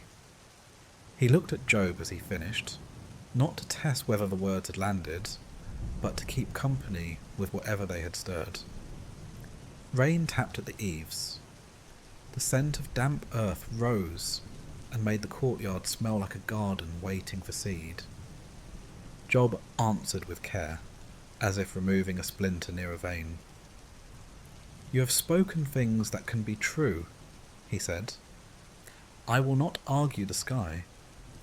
I know I am not the one who told the dawn where to stand, but I have sat with widows and with children who carry their fathers in their features more than in their memories. I have watched wrong men prosper and strong men wither, and I have seen grace rise from places that looked like ruins. If a rod is mercy, let it be named as such by the one who holds it. Let there be a word that gives shape to the bruise. What I cannot bear is to be told that my pain is a simple ledger. It is not. The second friend, Bildad, was a man of measures and plumb lines. He leaned forward, fingers touching lightly, as if he were counting something slippery and did not want to frighten it. The world has a frame, he said. If a wall leans, it leans because something beneath it shifted, and if the foundation is set right, the wall remembers its standing. The one who spread sand for the sea and cut a bed for rivers is not careless with scales. If your path is clean, the ground will find its level under your feet again. If it is not, the quickest work is to clear it. Pray. Make straight what is within reach. The rest will follow in its time. Job listened. A drop of rain found the knuckle of his thumb and rested there, round and bright. He held it until it jumped to the next finger, and then the next. A tiny pilgrimage of water across a landscape of bone. Friend, he said, you speak as a builder, and I honour the craft. I will pray as long as I have breath, because prayer has always been the air for my lungs. But tell me this, when a sparrow falls, does the ground lift to meet it because it has flown correctly? Or does the ground lift because everything that falls is noticed? I have walked among ruins that were not earned, and among palaces that were. The pattern is not as simple as a straight edge. It may be just. I believe it is. But it is larger than my chalk line. Zophar, the youngest in years and the fiercest in certainty, could not keep still. He had held his tongue longer than anyone would have wagered, and now leaned forward as if the bench could not bear the weight of his words. My friend, he said, you are a man of integrity, and none of us doubt your heart. But listen, the one who shaped the eagle and the eel, who numbered joints and tucked secrets into marrow, knows more of us than we can know of ourselves. It is possible that what feels like too much is less than what could have been. It is possible that the hand that has pressed you has also kept back other hands that would have crushed. Let your mouth be short. Let your hands be lifted. If there is fault, confess. If there is none, then silence has its own power. Either way, ask for light, and ask without telling light where to shine. Job let the words rest. A small fire had been coaxed in the brazier, and its low flame made a language of its own. He watched it lean with each draught, and right itself again in the stillness between. When he spoke, it was not to match heat with heat. If I cover my mouth, my heart will make a noise that is worse. If I open my mouth, it feels as if I am arguing with the air. I am not trying to win a case against heaven. I am trying to be seen. I asked the night for reasons, and it gave me stars. I asked the rain, and it answered with green shoots. I asked the grave, and it said nothing, which is honest. What I want is to meet the one who hears without dismissing and answers without breaking. If I am wrong, correct me, but do not turn my face to the wall first. If I am right, then sit with me in that rightness until it does not feel like a punishment. Silence grew again, not hostile, only full. A cicada began and then stopped, as if it had changed its mind about singing at a funeral. Far beyond the walls, lightning stitched a seam in the belly of a cloud, and left the thread in place for an instant, so that even those who were not looking would know where they were. Eliphaz breathed and tried another doorway. "You taught me once that a man can be gentle and still be strong," he said. "You told me after my father died that grief is a river, and if you fight it you drown. But if you float it carries you where you're going anyway. I am giving you back your own words. What if this is a carrying? What if the river is long and rough, but there is a bank somewhere that is green and quiet? Do not, in your pain, throw the oars at the one who made water and boats." Job smiled at that, a small thing that found a little life at one corner of his mouth. "I will not throw the oars," he said. "I will ask, though, why the current chose now, and why it took who it took, and why the boat that was strong yesterday seems made of reeds today. And I will keep asking until my mouth is tired. If there is sin hiding in the asking, may mercy find it, and show it to me like a pebble in the shoe that I can remove. If there is no sin, may the asking itself be counted as trust, because I would not ask if I did not believe there was someone to hear." Bildad folded and unfolded a piece of linen on his knee, the way a man folds maps he has studied too long. "There are sayings from the elders," he said. "They are not perfect, but they live because they fit many lives. Reed plants grow quickly in a marsh and look handsome, but without deep water they dry and fall while other grass remains.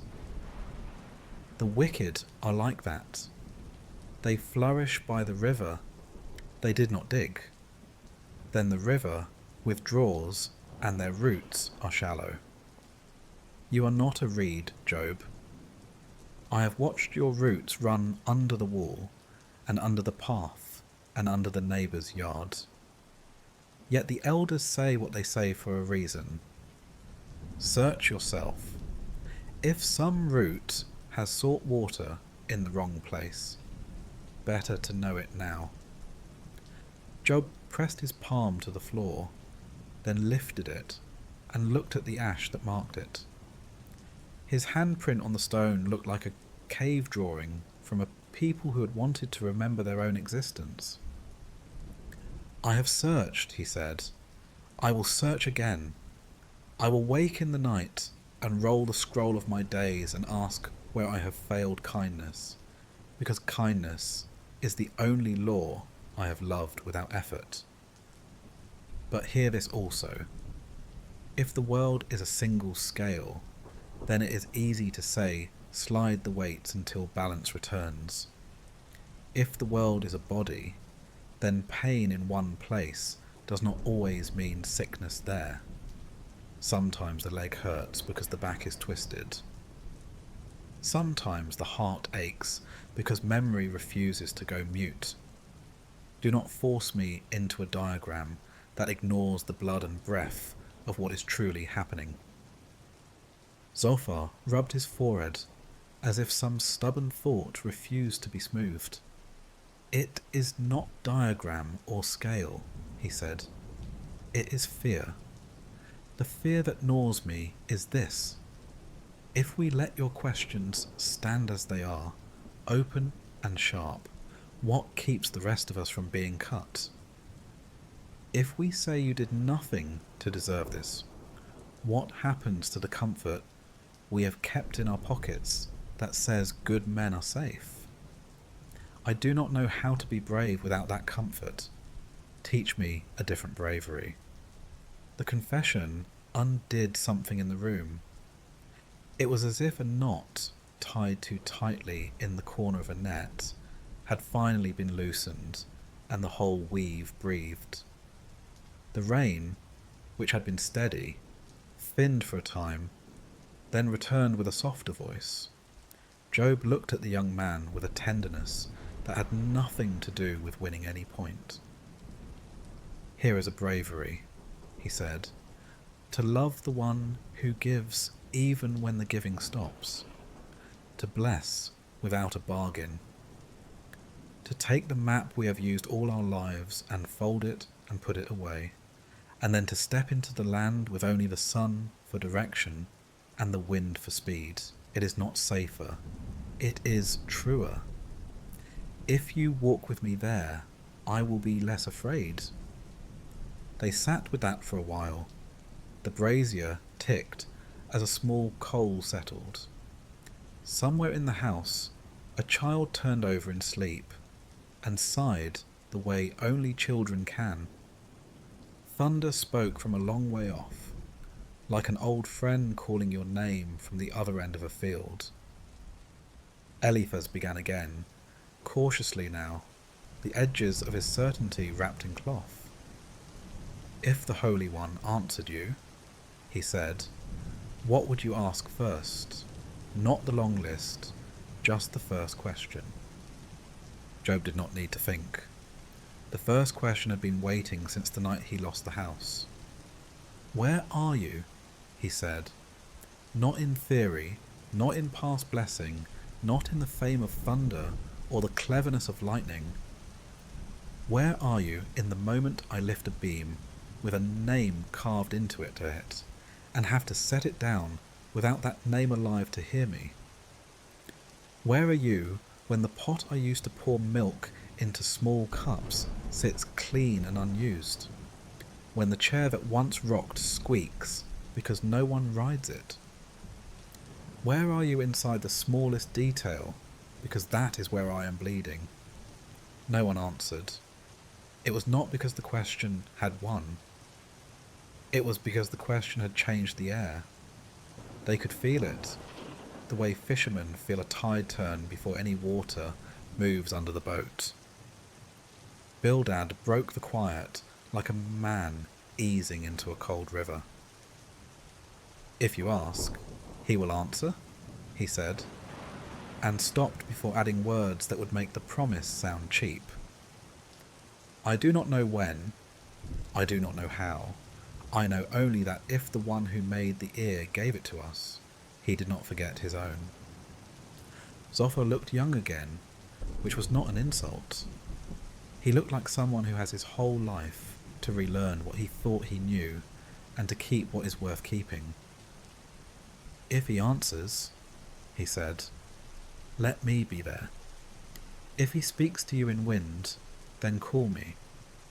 If he speaks to you in a whisper, then later tell me what it was like to hear something that quiet." Job nodded.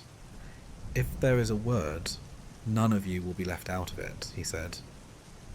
"You have sat with me when my own words frightened me. You have brought bread and silence and your names.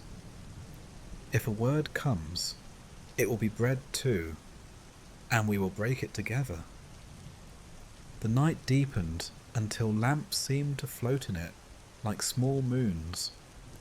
The rain lightened, then returned, then lightened again, as if trying on different sizes. The friends settled back into the posture that had held them for days. The posture of people who are learning that love is not only a feeling, but also a way to arrange a room and a face and a schedule. Before sleep, Job spoke once more, not to the friends, not entirely to the sky, but to the presence that had been both near and far since the beginning of his days. "You have heard me," he said. "I have not hidden from you. Do not hide from me. If I am to be corrected, do it as a father lifts a child, with hands under the arms and not around the throat. If I am to be comforted, let it not be with lies that clatter when shaken. Give me the real thing. Give me yourself. It will be enough even if it is not the answer I thought I wanted." The friends did not say amen. The rain said it for them, a long series of soft answers on the tiles. The brazier dimmed and found a new balance. The wind turned the leaves of the fig tree so that their pale undersides shone like the pages of an open book. Somewhere in the distance, a jackal cried and then stopped, having decided the night was already full. They slept a little. They woke and watched. They slept again. Toward the hour when owls give the world back to roosters, Job lifted his eyes to a ceiling that was just becoming visible and felt the smallest loosening inside his chest, as if a knot had learned a better way to be a knot. He did not call it hope. He called it room. And he held it, the way a man carries a lantern cupped with both hands when the path is stony, and the wind is never quite done with its work. Rain kept its even rhythm on the roof, while daylight stretched itself along the courtyard floor, then folded back again.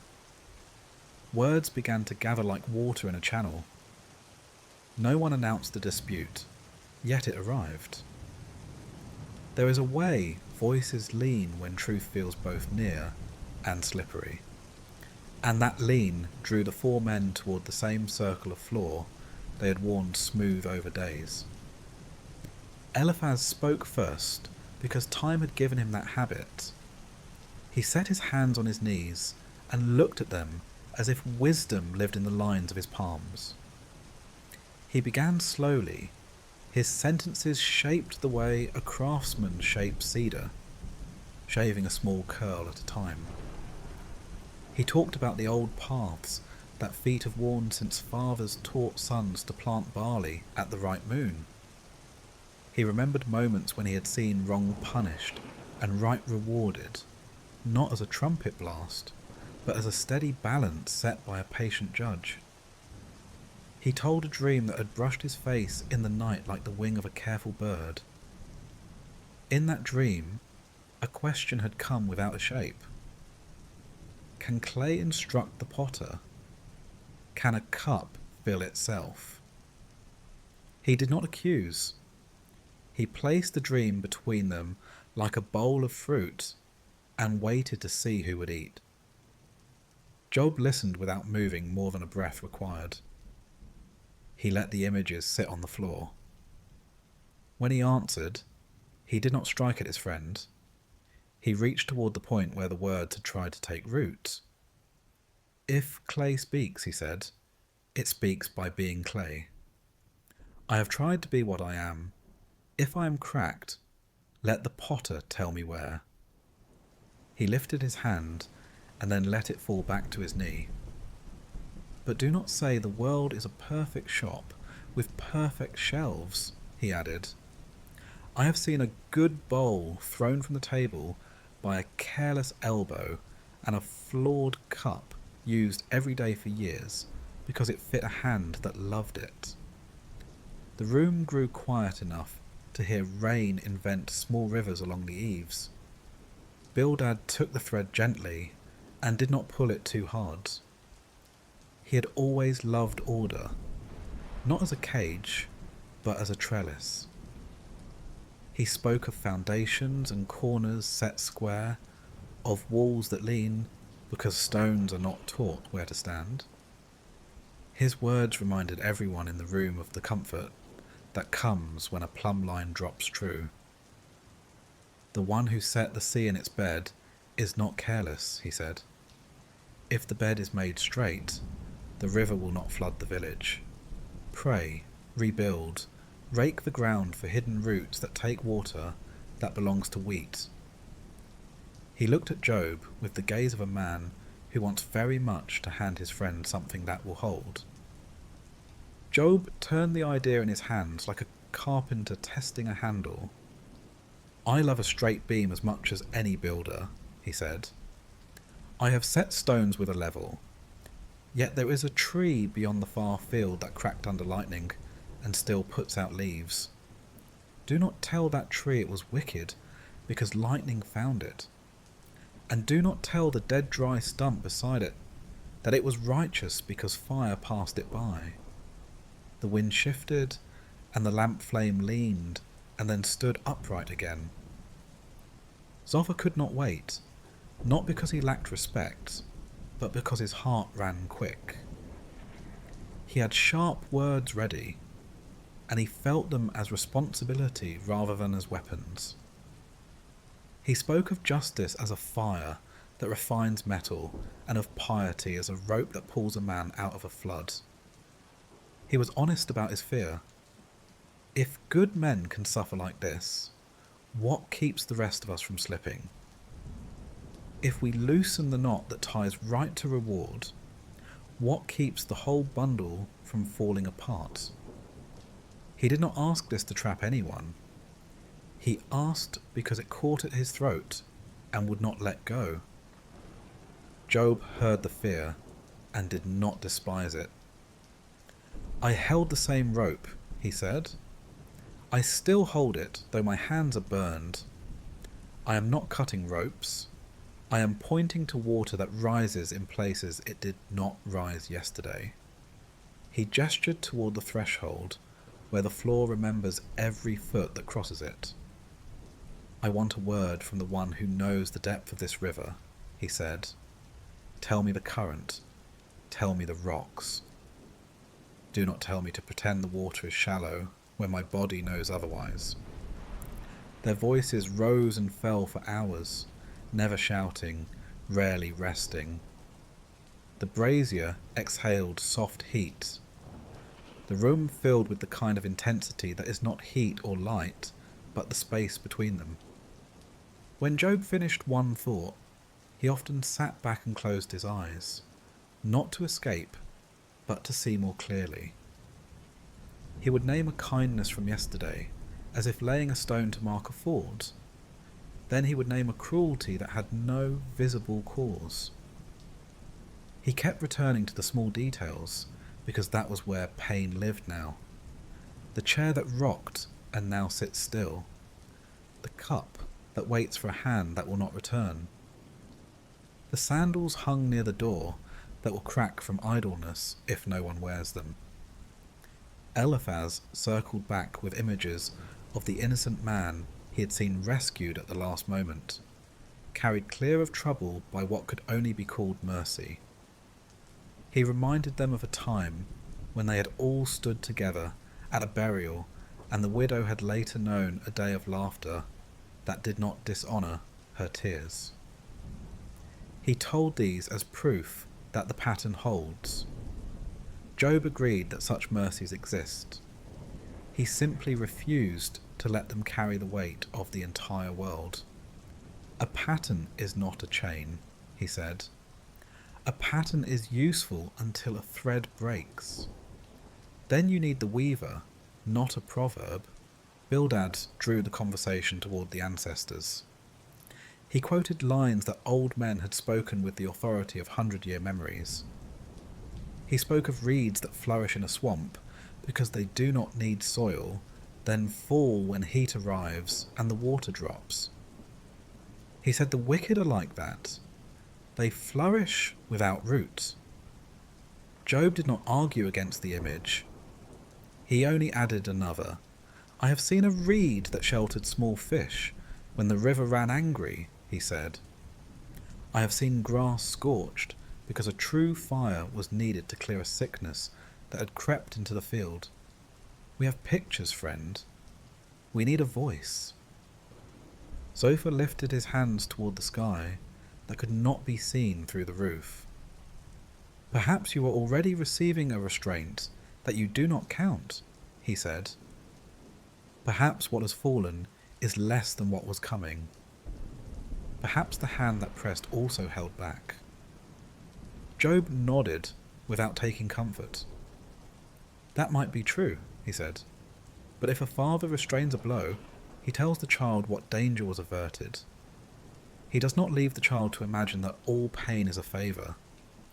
The day turned, and their words turned with it. At times they fell into silence that was not fatigue, but reverence. At times they reached again for language, as if for a rope hung on a wall. The rain went on, a quiet drummer with patience for 10,000 repetitions. A neighbour crossed the courtyard with a basket of onions and set it down quietly, then left without asking permission. The smell made the air honest again. Job leaned back and stared up at the rafters where a spider was repairing a small web torn by wind. "You see," he said softly, "even in small things, it is not simply crime and punishment. The web did not deserve the tear. The spider does not think it a trial by which it is judged. It is a fact, and the spider builds again. I would build again, only let the one who made both storm and silk stand near enough to tell me where to set the first line." Eliphaz recalled a night when Job had sat all night with a crying child so the mother could sleep. He remembered how the child had calmed when Job sang something without words. He pointed to that night as proof that goodness produces shelter. Job did not deny it. He counted that night among the richest in his life. "But I did not sing to earn protection," he said. "I sang because love asked for it. If protection follows love, I am grateful. If it does not, I will still sing. Only do not call the song a contract." Bildad returned to the scale. Scales are a comfort because they do not lie. If there is a hidden weight in your pocket, throw it away. If your hands are empty and the measure is still not fair, then something beyond us has moved the beam, and that is a matter for the one who owns the market. Job agreed to the inspection. He asked the three men to say where they had seen him cheat, where they had seen him take advantage, whom he had refused aid when aid was possible. They had no examples. Their eyes softened a little, less from defeat than from the recognition that sometimes accusation is the last refuge for fright. Zophar said what he had been holding. "I did not come to condemn you," he said. "I came afraid that if you are right, then the world is wilder than I knew. I do not know how to love a God inside such wildness. Teach me." Job looked at him the way an older brother looks when a younger brother finally tells the truth. "Start with the small things," he said. "Bless the taste of this bread, even if it is the only good taste in a day. Thank the lamp for keeping a promise when so many promises broke. Say the names of those you lost without explaining why you lost them. Then ask for presents and be stubborn until you receive it. That is all I know so far." Afternoon passed. The floor warmed under their feet and then cooled again. Children raced past the door and were shushed by a woman who did not want them to learn sorrow too quickly. A donkey sneezed and startled itself. The brazier was fed, then allowed to rest, then fed again. The talk returned like a tide. New examples came and went. There were stories of traders who had cheated and prospered, then fallen in a way that felt like a moral. There were stories of widows who had outlived calamity and had seen their grandchildren take their first steps. There were stories with no discernible lesson at all, and those troubled them most, because a story without meaning is a door that does not open. Job told a story of a boy he had once known who had tried to save a bird with a broken wing. The boy had built a small nest in a basket, had fed the bird carefully, had held it under his robe when cold threatened. The bird died anyway. The boy had wept, not because his kindness failed, but because the bird was a bird and had a life that could break. The men sat with that for a long time. It was not proof of anything. It was simply true. The argument turned toward the one beyond their seeing as evening drew down. Eliphaz quoted lines from a hymn they all knew, lines about stars that never tire, and snow that remembers the stores where it waits for the right season. Bildad added a proverb about the lion that fears a trap, even when it cannot see the hunter. Zophar tried to imagine with words the mind that holds galaxies and goats in the same thought. Job did not push against any of it. He only kept saying, "Let the one who knows speak. I have guessed enough. I need something other than my own voice and yours." The rain deepened as if in answer, then thinned again as if to tease. Thunder stepped in the distance like a giant testing his new sandals. A single ray of evening found a jar and made it glow as if there were fire in it. Job rose and walked to the doorway and stood where the wind could touch his face. He lifted his chin and did what he had done each day since the storm began. He prayed without a script. "If you are near," he said, "make it a nearness I can feel without breaking. If you are far, make a path through the distance. If you are silent, teach me how to hear without words." He returned to the circle, and the talk began again, but softer now, as if the prayer had lowered every voice by one note. Eliphaz spoke of dreams again, this time admitting that dreams can be made of last night's bread, and not only of revelation. Bildad conceded that proverbs fit many lives, but not all, and that wisdom includes knowing when to put them back in the jar. Zophar asked whether they could live a week inside the question without reaching for answers that would only comfort themselves. Job said yes, that he could do that if the three would stay. They stayed. Night rose like water in a well, cool and clean. The lamps were trimmed. People drifted in with bowls and drifted out with emptier hands and fuller hearts. The voices in the courtyard kept their gentle argument, the kind of debate that is more like four men trying to carry a heavy object around a corner without breaking it or the wall. Sometimes they lifted together, and the object moved. Sometimes they pushed against one another's weight, and nothing budged. In those moments, they rested and let rain do the talking. There were missteps. Zophar flung a sentence too sharp, and regretted it before the last word landed. Eliphaz spoke too much about his dream, and saw Job's eyes drift away. Bildad pressed a proverb, like a seal, into wet clay and found that the impression did not hold. Each time, they corrected themselves. They kept choosing friendship over victory. They kept choosing truth over speed. In the deepest part of the night, a lull came, the kind that is not empty, but full of listening. The rain lightened to a veil. The thunder walked to some other valley. The lamps wore small halos. No one felt a need to fill the air.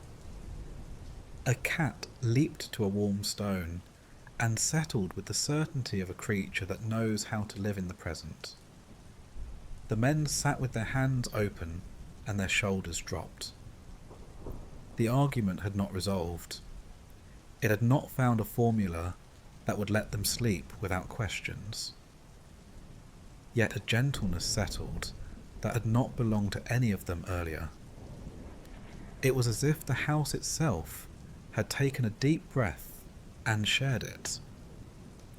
Before sleep, Job spoke one last time, almost under his breath. "If you plan to speak, I am ready," he said. "If you plan to stay silent, I will keep watch. If all I will have tonight is rain for an answer, then let the rain be near enough to touch." He closed his eyes and did not fight the darkness. The friends arranged their blankets without fuss. Even the door and its latch made a quieter sound. The night held. By morning, Nothing visible had changed. The grief was still a weight. The questions still asked to be carried. The friends still had their store of sayings and their hesitation about letting them go. Job still wanted something only the Maker could give. Yet the conversation had worn away some roughness. It had taught them how to lean without pushing one another over. They rose to greet the day, not with certainty, but with a willingness to keep talking, to keep listening, to keep watching the sky for a word, and the ground for what kindness could be done. And as the rain returned to its soft rehearsal across the tiles, the courtyard remembered every voice it had heard, every pause it had held. The sound of water on clay took up its quiet work again, steady, patient, as if keeping time for a truth that had not yet arrived, but was already on its way. Morning returned with the careful tread of someone who knows a sleeping house. Light tested the edges of the courtyard, touched the rope at the well, tried its reflection in a bowl left to soak, and then lingered on the floor like a guest who would wait until the hosts were ready. Job sat where he had sat the day before, and the day before that. A memory which had been visiting in small bright flashes came and took a real seat beside him. He did not summon it. He loosened his hands and memory arrived as water arrives where earth has learned how to receive it. Slow at first, then steady, then generous. It did not lecture. It poured. He saw the day a traveller from the coast had staggered in with salt in his beard and a limp the colour of a bruise. The man had spoken a language that was mostly hands and a few scattered words. Still, the needs were obvious enough.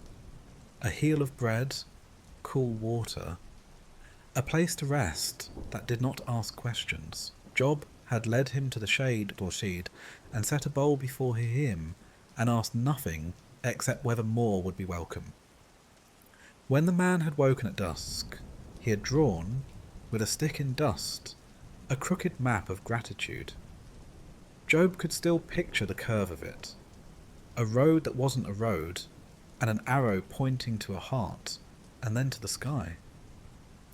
No proverb had been learned that day, nothing a scribe would ink, yet something true had settled on them both, like the first soft rain after too much sun. Another shape rose from the well of remembering, the harvest festival before his eldest had grown serious and thoughtful. The courtyard had been strung with low lamps, figs set out to glisten, flatbreads stacked like small suns. His daughters had braided one another's hair, and then unbraided it, because no one could decide which laughter looked best. Music had started too early and ended too late, and someone, he could not remember who, had told a joke about a goat that walked backward into wisdom, and the whole house had broken at the same time into joy that still made his ribs ache when he thought on it. He did not accuse the present by remembering the past. He drank from the well without bitterness, because thirst is not a sin. He remembered work too, the clean ache that follows honest labour. A winter morning at the threshing floor, when breath made small clouds, and the flails kept the beat, and grain sifted into heaps that looked like promises kept. He had run his fingers into the piles and felt the cool, dry weight sliding around his knuckles.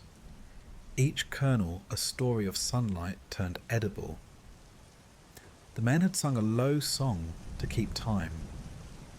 Someone had brought dates and almonds hidden in a cloth, and generosity had been as natural as salt. If he closed his eyes, he could still taste the grit of chaff on his tongue, and the sweetness that followed. Not all the memories belonged to laughter and plenty. He let the harder ones keep their seat, and they did not poison the well.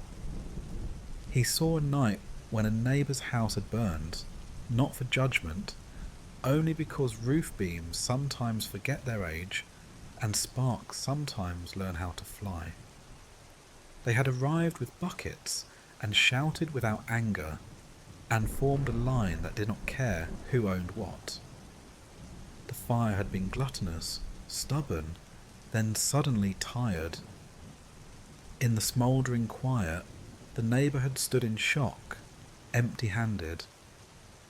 Job had taken off his own cloak and set it across the man's shoulders, because warmth is always the first order of mercy. He remembered the weight of that cloak lifting and leaving him cold for a moment, and the deeper warmth that followed. He remembered also the mornings at the city gate, when disputes came like donkeys, stubborn, noisy, refusing to move unless coaxed by the right words. He had learned to listen for where pride hides in even honest men. He had learned that sometimes a judgment that is technically correct breaks a back that is already bent, and that the better mercy is to find the small bend in the law that lets justice walk without limping. He could name faces, men who had left him angry because mercy felt like loss, and who had returned later with their anger shrunk and their thanks grown. Those too belonged in the well. There was a day he could not forget if he tried. The day a boy had brought him a bird with a wing folded wrong. They had made a nest of wool in a basket and set the bird there with dishes of water and grain. The boy had returned each morning to check and had learned, without anyone meaning to teach him, that tenderness sometimes meets limits that do not move. When the bird died, the boy had wept into Job's robe, and Job had learned again that comfort is not a solution. It is a presence that keeps the heart from cracking into too many pieces to gather. Later, that same boy had come with a lamb that would not nurse, and this time it lived. Life does not correct itself to satisfy our math. It moves and then moves again. Memory widened to include his wife, not in a single scene, but in many small ones that, laid side by side, made a life. Her hands kneading dough, knuckles dusted white, eyes bright, even when the day had been difficult. The way she could tell, by the smell alone, when soup needed another pinch of cumin. The way she saw a child's forehead at a glance, and knew if fever was lurking there. The habit she had of setting aside one piece of bread in case a stranger knocked. The morning she had stood at the threshold with anger and grief in the same face, and had asked him to let her carry her pain in her own words, without him correcting the grammar of sorrow. He had learned from her that love refuses to be tidy when truth requires a mess. He remembered the animals with an affection that surprised even him. A young ox that had refused to take the yoke until he talked to it as if it were a stubborn nephew. A donkey with an ear like a flag, always cocked toward the smallest rumour of danger. Lambs that learnt their names and then pretended not to, because mischief is part of vitality.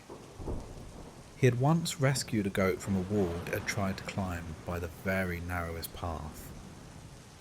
The animal had looked offended the entire time he helped it down, then had eaten his sandal strap as if to settle accounts. It was ridiculous and endearing and entirely itself. He had laughed then, without knowing he was practicing for laughing later, when joy would need to be coaxed. The well reached deeper still, beyond human scenes, into the work of the world itself. The ostrich came to mind, comical and grand, a creature that ran like laughter across a plain and left its eggs in places that baffled common sense.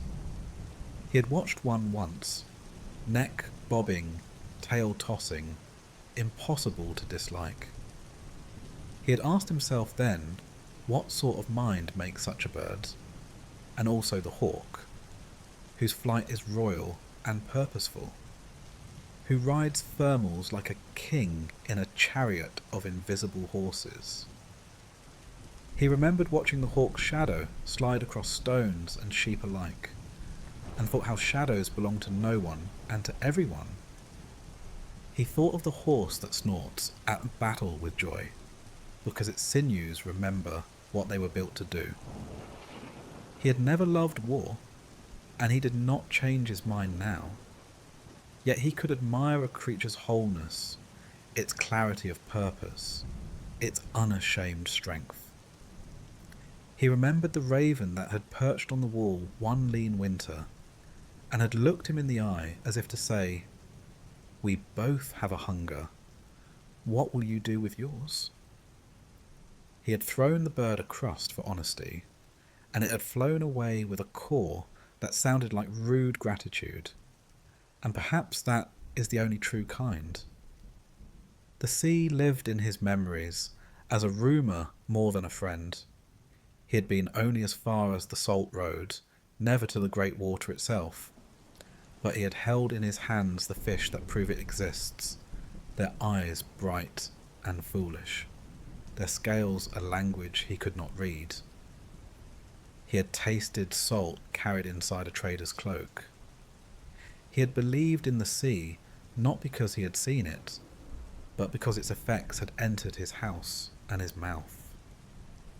He wondered now whether the one he sought might be like that, unseen, undeniable, leaving traces on tongues and ledgers and the edges of festivals. He remembered weather. A first snow that had come down like feather letters from a secret alphabet, teaching the fields to be quiet. A summer storm that had cracked a tree and watered a drought in the same afternoon. A wind that had gone through the barley and made it look like a lake, each head a wave, each wave a note in a song the hillside knew by heart. He remembered the feel of dust sifting into sandals and of mud trying to keep a boot for itself. Every sensation argued that the world was not an accident. The argument did not remove pain. It kept despair from claiming authority it had not earned. He remembered the morning he had lifted his youngest, still small enough to ride on a hip, to point at Orion and the Dipper, and the little cluster the elders called the Pleiades. The child had said something that made no astronomical sense, and perfect human sense. "I think the stars know my name." Job had said yes, because sometimes the right answer is not factual, but faithful. The stars had not corrected them. They had merely kept shining, which is their oldest and best habit. The well of memory offered him once more the small acts no one notices until later. A copper coin slid into a widow's hand when everyone else had already given and left. He had added his not for applause, but because he had more. A measure of barley tipped from his sack into the sack of a man who had miscounted, not to humiliate, but to spare him the talk that follows such mistakes. A night at the gate when a stranger had been refused by other houses, and he had said here, and the stranger had slept as if permission was a blanket. None of these stories argued a case he could take to a court. They were the simple ledger of a heart that had chosen a certain way of being in the world and had kept choosing it. The well, being honest, lifted up the times he had failed. A day he had spoken too sharply to a young worker who had broken a jar through clumsiness, and the way the boy had flinched and then laboriously made more mistakes because fear is a poor teacher. Job had found him later and placed in his palm the price of the jar and said, "We will both try again." Another day when he had passed a beggar because he had been in a hurry and had told himself the man would still be there tomorrow. A sentence that disguised selfishness as prudence. The beggar had not been there the next day. Job had learned since then to stop for interruptions because mercy has an inconvenient schedule. He let these regrets sit with him without fidgeting. Confession that does not change behaviour is vanity. Regret that does not become instruction is theatre. He made a quiet vow, not as a bargain against suffering, but as a choice to remain himself within it, that he would not let grief narrow his generosity. If anything, he would handle his grief as he handled his wealth, with open hands, so nothing that needed to pass through him would be delayed by a fist. Memory, having poured what it had brought, did not dry up. Wells do not empty when used well. They learn the rhythm of lifting. He stood and walked through the house, touching objects that had acquired a double life, what they were and what they meant. The mortise and tenon in a table where a son had once hidden a tiny knife, and then confessed later, guilty and proud. The lintel where a daughter's damp hand had left a streak of flour one busy day, and he had found it adorable, and then forgotten to wipe it. And so it had become a small fossil of joy. The window ledge where a pot of mint had become weedy, and then fragrant again, because someone, he did not know who, had remembered to water it during the days when remembering felt impossible. In the storeroom, he lifted a folded garment, and found, in the crease, a dried flower that broke at his touch into 1,000 tiny fragments that still knew how to be a scent. He let them fall and breathed. He thought how memory is like that, a dry thing that still carries essence, a thing that can be broken open not to lose it, but to release what it held. He pressed his fingers to his eyes and did not rush the sting. In the outer yard, a young man was trying to lift a jar too big for him. Job went to him and did not make a lesson of it. Together they tilted, together they carried, together they set it down. The young man grinned, the grin of someone who has learned partnership without being told the word. Job returned the grin and thought, this is also memory, what the muscles learn when kindness shares the weight. He returned to the courtyard and found the friends where the friends usually were now, one mending a strap, one reading the grain in a board as if it were scripture, one sitting with his eyes closed, maybe in prayer, maybe in exhaustion. Job sat among them, and the memories did not recede.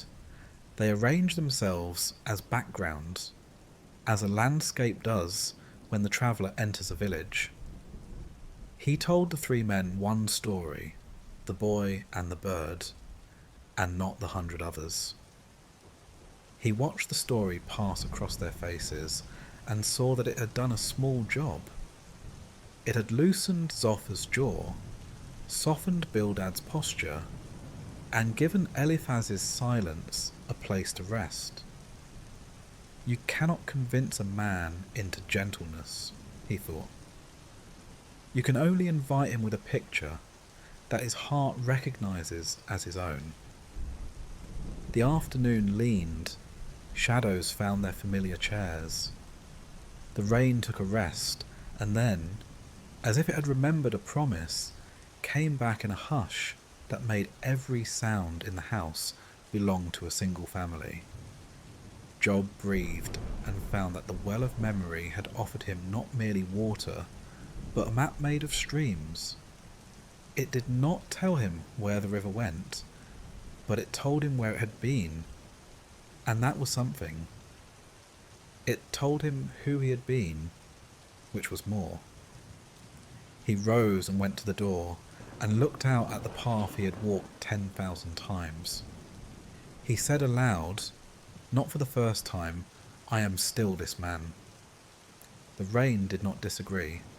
The fig leaves turned their pale sides outward, as if to say, we too have learned how to receive both sun and storm.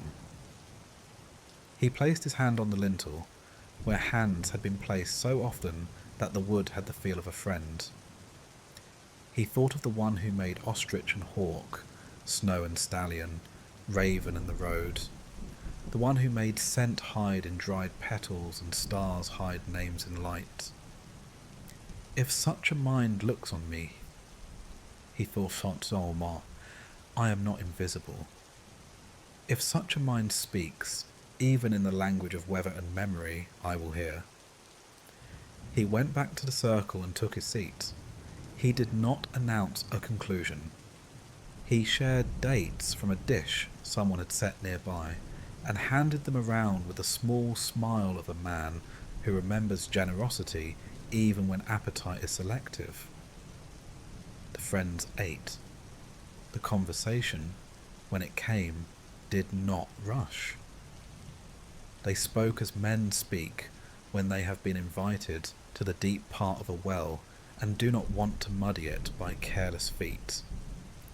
As evening strung its lamps along the edges of roofs, and voices grew lower and kitchens grew warmer, Job let the well close its lid for the night.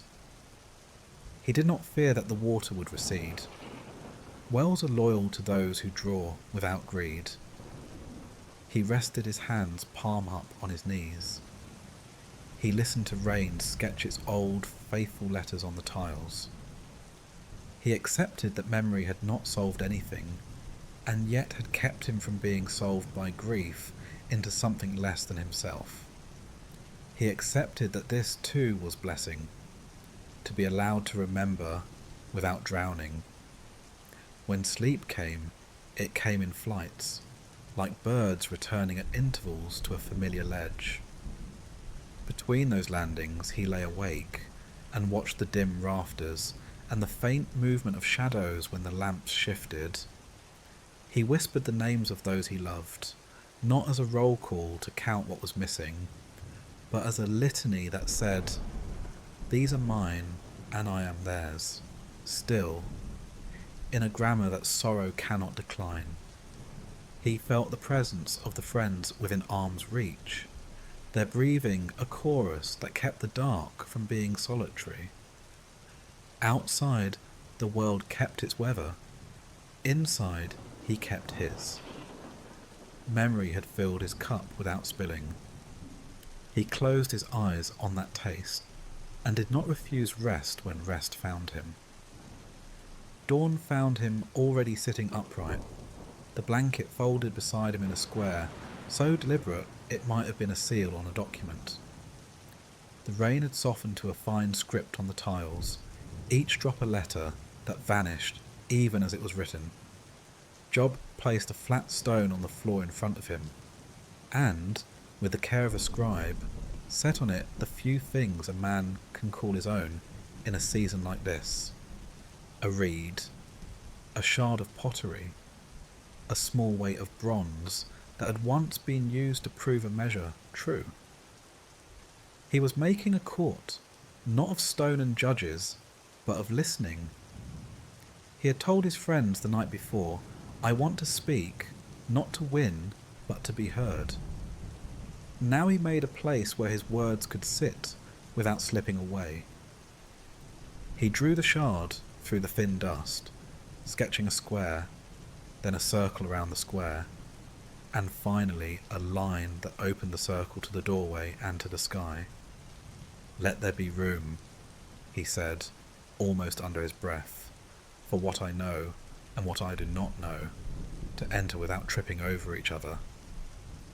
His friends, learning when to be quiet, took the benches along the wall like counsellors who would advise him if asked and be still if not. The hearth gave a small sigh as new wood caught, and the smell of kindling joined the smell of damp earth, which is a smell as old as any argument. He began with the simplest testimony a man can offer. He named what he loved. "I loved the morning because it brought bread to ovens and light to faces. I loved the work because it gave my body a way to agree with my heart. I loved the widow because she taught me that gratitude is not a coin but a song. I loved my children because each of them was a world, and it is right to love a world. He did not say these as a defence, as if kindness were a shield he could raise against the weather. He said them because truth should be told in order, and love was his first truth. He turned the bronze weight in his hand, the metal cool against his palm, the edges nicked by years of honest use. This had been his favourite at the market scale, not heavy enough to tip unfairly, not light enough to require flourishes of the hand. He set it down carefully, as if to say, balance will be honoured here. Then he lifted his eyes and addressed a presence he could not see and would not pretend to see. If I have failed love, show me where. Not with a thunder that drowned sense, but with a finger on the word I missed, a light on the step I did not take. If I have not failed love, teach me how to carry a mystery without turning into stone. The courtyard listened. Beyond the threshold, the world got on with itself. A woman called to a child to bring back the ladle she had borrowed from a neighbour. A donkey negotiated with its own harness and lost. A seller of onions tried 3 different tones before accepting that today would not be a day for profit by charm. The ordinary made a frame for the extraordinary, as it always does when lives are under oath. Eliphaz, careful as a man walking near a cliff with a lantern, cleared his throat. You have called us to witness, he said. Tell us what you would place on the record. Job nodded. He had been rehearsing in his mind for days, not because he fancied himself a lawyer, but because putting grief into sentences is the only way some men keep from drowning. I will not brag, he said. It tastes bad in the mouth. I will simply say what I have done and what I have refused to do. I did not rejoice when an enemy fell. I mourned for the world that had lost another chance to be better. When a stranger appeared at midnight, I did not weigh his story before I brought a lamp. I weighed the darkness and decided it was heavy enough already. When my fields prospered, I did not build a higher wall. I cut another gate. If there is a fault hidden among these things, let it be found and named so I may change. I am not wedded to being right. I am wedded to being true. He paused and looked at his hands. They were clean because water makes that easy, but they remembered work. He turned them palms up and let the morning see them. By these I have lived, he said. They have lifted beams, counted coins, broken bread. If these hands have taken what was not theirs, I do not want them back as they are. Let the right be restored, even if it costs me pride. Bildad leaned forward, eyes softening around the edges. Would you swear an oath? He asked. Not the kind that binds the tongue to anger, but the kind that binds a life to its own declared compass. Job considered, then nodded. He stood, because some vows require the legs to agree with the lips, and he spoke with the slow clarity of a man who understands that words can be either scaffolding or weapons, and he intends only the first. I swear this, if I've withheld bread from the hungry when I had bread, may hunger find me and teach me its lesson. If I have used my strength to make another man small, may my strength be taken until I learn what strength is for. If I have turned my face from the poor because their need complicated my schedule, may my days become complicated until I remember to turn back. If I have kept my mouth closed when truth was asked of me, because truth would cost me, may my sleep be full of restless questions until I open my lips. He lifted his hands an inch higher. But if I have done these things rightly, if my life has been tilted toward mercy, even when I have stumbled, then let there be a hearing, not of flattery, but of fact. Let the one who knows say, I see you. The rain listened with them, then ran in fine threads along the trench at the edge of the floor, where water always ran in such weather. Zophar, restless as always, and yet tenderer than before, could not keep from speaking. Do you want a mediator? He asked. Someone who can lay one hand on your shoulder and one on the shoulder of the holy, and make the air between less fierce. Job blinked. It was as if the young man had opened the door to a room Job had been standing outside without realizing the latch was within reach. Yes, he said. I want an umpire, a go-between, a friend of both sides who can read the grammar of dust and the grammar of glory and translate without losing meaning. I do not ask for a soft judgment. I ask for a true one. But I need an ear larger than the sky to hold what I must say, and I need a voice gentler than lightning to answer. If such a one exists, call him. If he does not, then I will shout into the wind until the wind becomes that ear, and I will listen to thunder until it becomes that voice. He sat again, and with the shard, wrote marks on the floor that meant nothing to anyone but him. They were not letters. They were the height of a child measured against a doorway, the width of a beam he had once lifted with his eldest, the length of the cloth his wife preferred for baking, the distance from one friend's hand to the other's when they had steadied a falling cart. He was putting the facts of his life on the record, not for heaven to be impressed, but for his own heart to remember that this is what truth looks like. Specific, embodied, unable to be waved away by a proverb. Eliphaz, always drawn to the country of dreams, spoke almost shyly. Last night I dreamed a river, he said.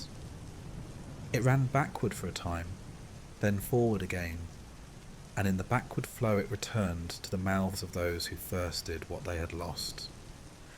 In the forward flow it found the sea and became what it was made to be. I woke thinking, perhaps hearings happen in two directions. What we offer up and what we receive back. Job smiled without amusement, but with gratitude. Let the river run both ways then, he said. I will pour and I will cup my hands. A neighbour paused in the doorway, hat in hand, unsure whether he should cross into a room where the air was so intense. Job beckoned him in with a nod and offered him a seat near the wall. The man had brought a small dispute, 2 goats and a narrow path, and the question of who should yield. Job listened, placed the bronze weight in the neighbour's hand, and then in his own, and asked him to feel how fairness feels when it is not supported by excuses. The man, surprised by the simplicity, laughed once, embarrassed and relieved, and agreed to share the path by turns. He left lighter than he entered. Job returned to the stone and his circle and thought, this is the court I know how to hold, the one with goats and paths and small weights. The other court demands a judge I cannot summon. The morning wore itself into midday. The sun never shouted, it simply insisted. Job kept going. He asked the questions that had been knocking at his ribs like birds at a window. Why does the net catch both the shark and the shining fish? Why does the hail fall on a field laid waste by last month's frost? Why does laughter find the house of a liar and forget the door of a woman who tells the truth even when it costs her her friends. He did not accuse the maker of folly. He accused his own mind of being too narrow to hold an answer, and asked for expansion without rupture. "Stretch me," he said, "but do not tear me." He spoke of fear because it is poor strategy to pretend one does not have it.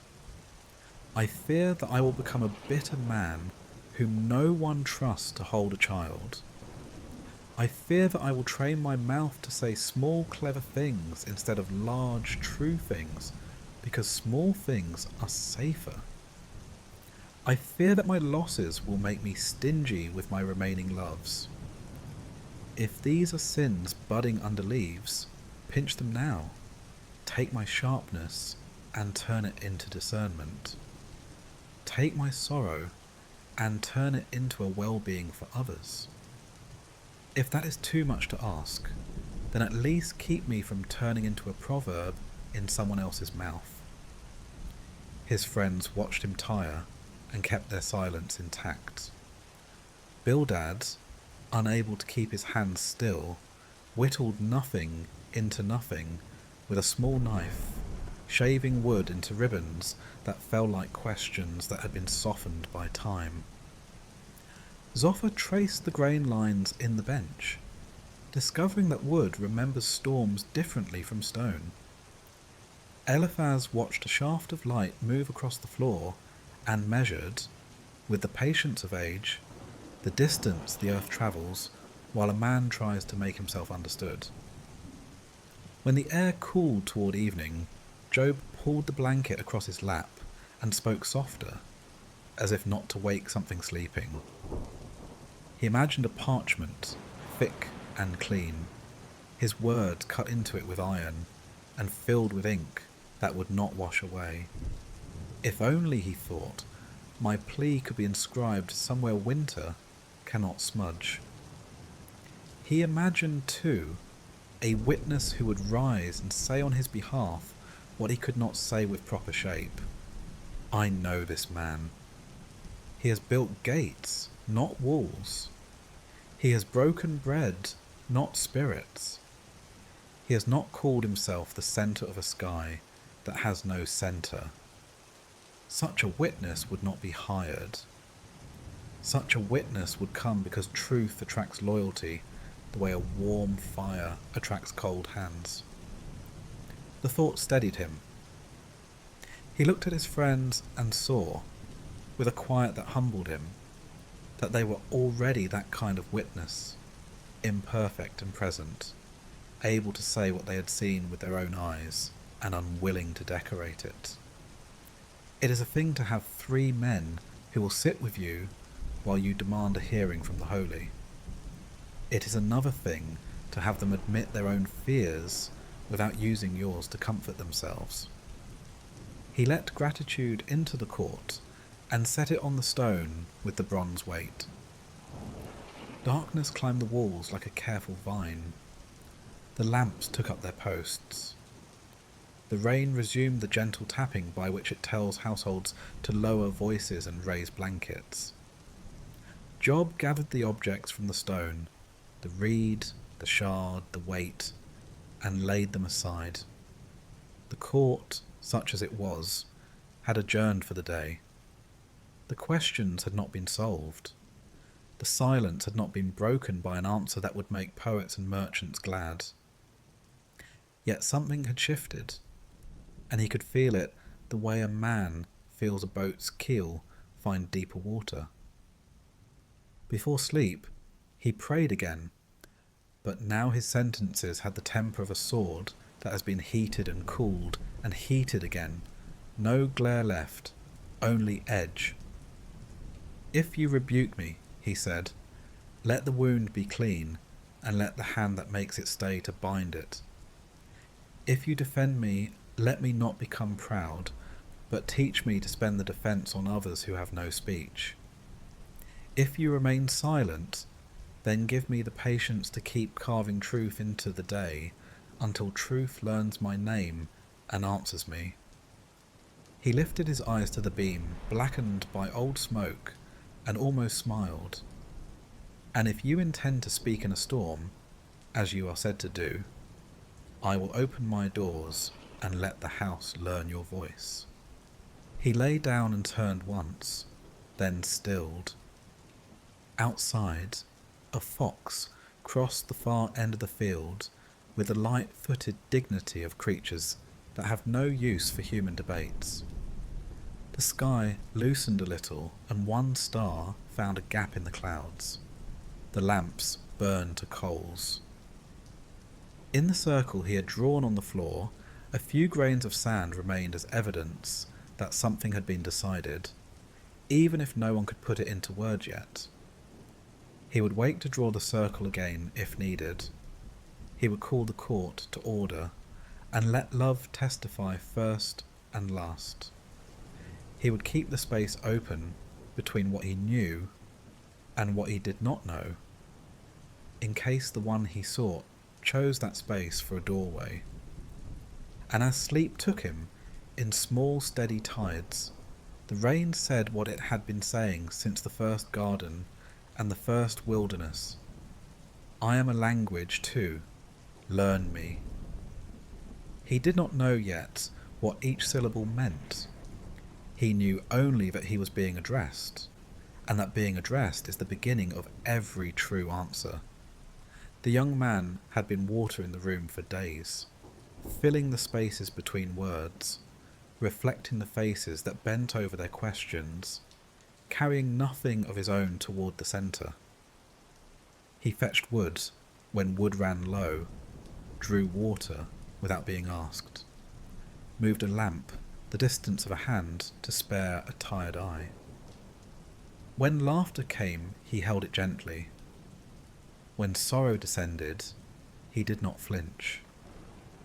He had watched the older men speak in turn like seasons, Eliphaz with winter's ache and wisdom, Bildad with spring's trellis and plumb lines, Zophar with summer's sudden heat.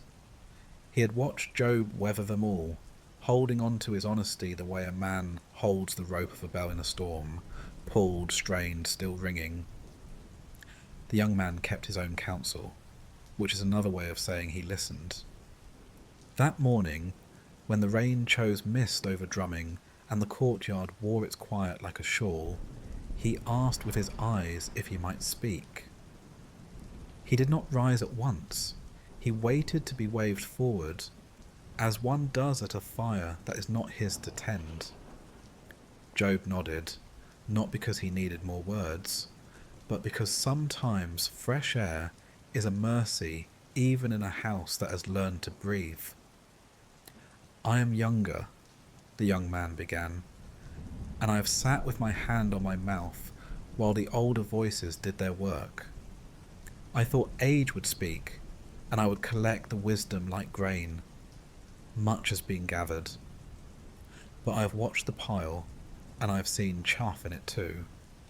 And if I am to be a friend, I must help winnow." He looked at Job first, not to accuse, but to honour the one whose grief had called everyone to that room. "You have spoken truly of loss," he said. "Your words have not been ornaments, but tools. You have cut clean lines around the facts. You have not traded pain for piety, and for that you have kept company with truth. Let me add, if I may, a caution wrapped in respect. A heart can cross a small river, from lament into indictment, without noticing it has wet its sandals. If you find your foot on the far bank, do not stand there long. The ground is poor." Job's face did not harden. He gave the smallest nod, the kind men use when they are invited rather than pushed. Then the young man turned to the three friends. "You have spoken what is often right," he said. "You have set proverbs like stones and built shelter from them. But I have watched a wind come through your sentences and take the roof away. You made the world into a ledger because ledgers can be balanced before supper. You tied a rope from goodness to reward, and from evil to ruin, because ropes are useful, and you did not want to lose anyone in the river. Yet we are not carrying barrels today, we are carrying a man. The rope cuts if it is pulled too tight. He folded his hands as if to keep them from saying more than his mouth meant. I do not bring a new law, he continued. I bring attention. There are places where the holy speaks without waiting for a temple hour. In a dream that leaves a temperature in the bones. In a messenger whose sentences do not show off. In a pain that keeps a hand from a fire a man cannot see. In a trough of rain that turns the ground to drink when it had almost made a covenant with dust. We have been waiting for a voice from a shrine. It may be that the shrine is weather. Eliphaz smiled at that. Old men love to hear the young discover what they themselves discovered once. But he kept his peace. Bildad leaned forward, a mason listening for plum in a sentence. Zophar's mouth opened and then shut, sparing the moment the weight of his eagerness. The young man's words walked, they did not run. When a smith tests metal, he said, he does not break the sword to find its temper. He heats, he waits, he listens for the colour that tells the truth. When a surgeon lifts a knife, it is a wound that heals a wound. When a teacher gives a hard lesson, it is so a boy will not be a man who breaks in a wind. I am not saying that the one we want only wounds to heal, or only tests to measure. I am saying that some pain arrives like a stern friend, and we, being proud and frightened, mistake him for an enemy at the door. He turned to Job again. You ask for a hearing, he said. I ask that you hold open the possibility that part of the answer has already begun, not in words, but in the way your chest rises and falls even now when you wanted it to stop. You asked to be seen. Look how many have seen you and stayed. You asked for a witness. Perhaps the rain is one. Perhaps the breath that speaks your words back to you in the night when no one else hears is one. Perhaps the God you summoned to court has been sitting in the gallery all this time, not to be accused or to accuse, but to sit with you until your language learns its own depth. He stood at last. His body had been a listener. Now it asked to be a pointer. He walked to the doorway and beckoned them with an open palm. Come. Althum, he said. Let us rehearse what we think we know. If there is folly in it, the sky will correct us. They followed to the threshold, 4 older men and the one who had waited. The day had the colour of pewter. The fig leaves flashed their pale undersides like the pages of a book being riffled. Far off, the hills wore a belt of violet where cloud leaned against stone. Cattle in a field beyond the path stood with their noses toward the breeze, reading what hoof and dew write in the air. The young man lifted his chin, as if listening to a friend call from another room. Do you see, he said, the way the light loses its patience along the edge of those clouds? How it wants to be both in the sky and on the ground at once? That is lightning thinking. There is a grammar to thunder too, the long sentence that travels far, and the short phrase that shakes the courtyard wall. Men are not the only ones who speak in paragraphs. We should not be surprised if the Maker uses weather for words when we have used weather for excuses and songs our whole lives. He pointed to the swallows skimming low. Even the small know when to change their flight. They adjust and do not call it sin. We are the only creatures who demand that our maps be obeyed by the land. Perhaps attention is our best worship now. Inside, the brazier sighed for want of tending. The young man returned to it, knelt, and coaxed the fire with a breath that a father would recognize as careful. Breath, he said, turning to them with a soft grin, is borrowed. Understanding is the same. You have believed that age guarantees it, and mostly it does, the way a deep river guarantees cool water. But sometimes a spring rises in a new place. Do not refuse it, because the map was drawn before it was born. He took up a small clay bowl, filled it from the jar, and tilted it so a thin thread of water fell into the brazier. Steam lifted in a hush. "Hear that?" he said. A whisper does not need thunder to be true. He stood and addressed each friend with the precision of a craftsman laying joints. "Eliphaz," he said, "you have taught me that a man can carry sorrow and not spill it on others. Do not let your love of dreams make you generous with other men's duties. If the Holy corrected you gently in the night, it does not follow that Job needed the same correction in the same tone for the same reason. Let your dream be yours. Let the man be himself. Bildad," he continued, "your plumb line is good. You keep walls from leaning. You keep gates from sagging. But there are days when a house is a tent, and the pins go where the ground will take them, and the virtue is in the attention, not in the right angle. Let proverb be tool, not verdict." "Zophar," he said lastly, and Zophar held his breath like a boy. "Your fire is honest. You want the world to make sense because you want to love the God who made it without doubt nibbling your sleep. Keep the fire. Let it be hearth, not torch. A hearth warms those who gather.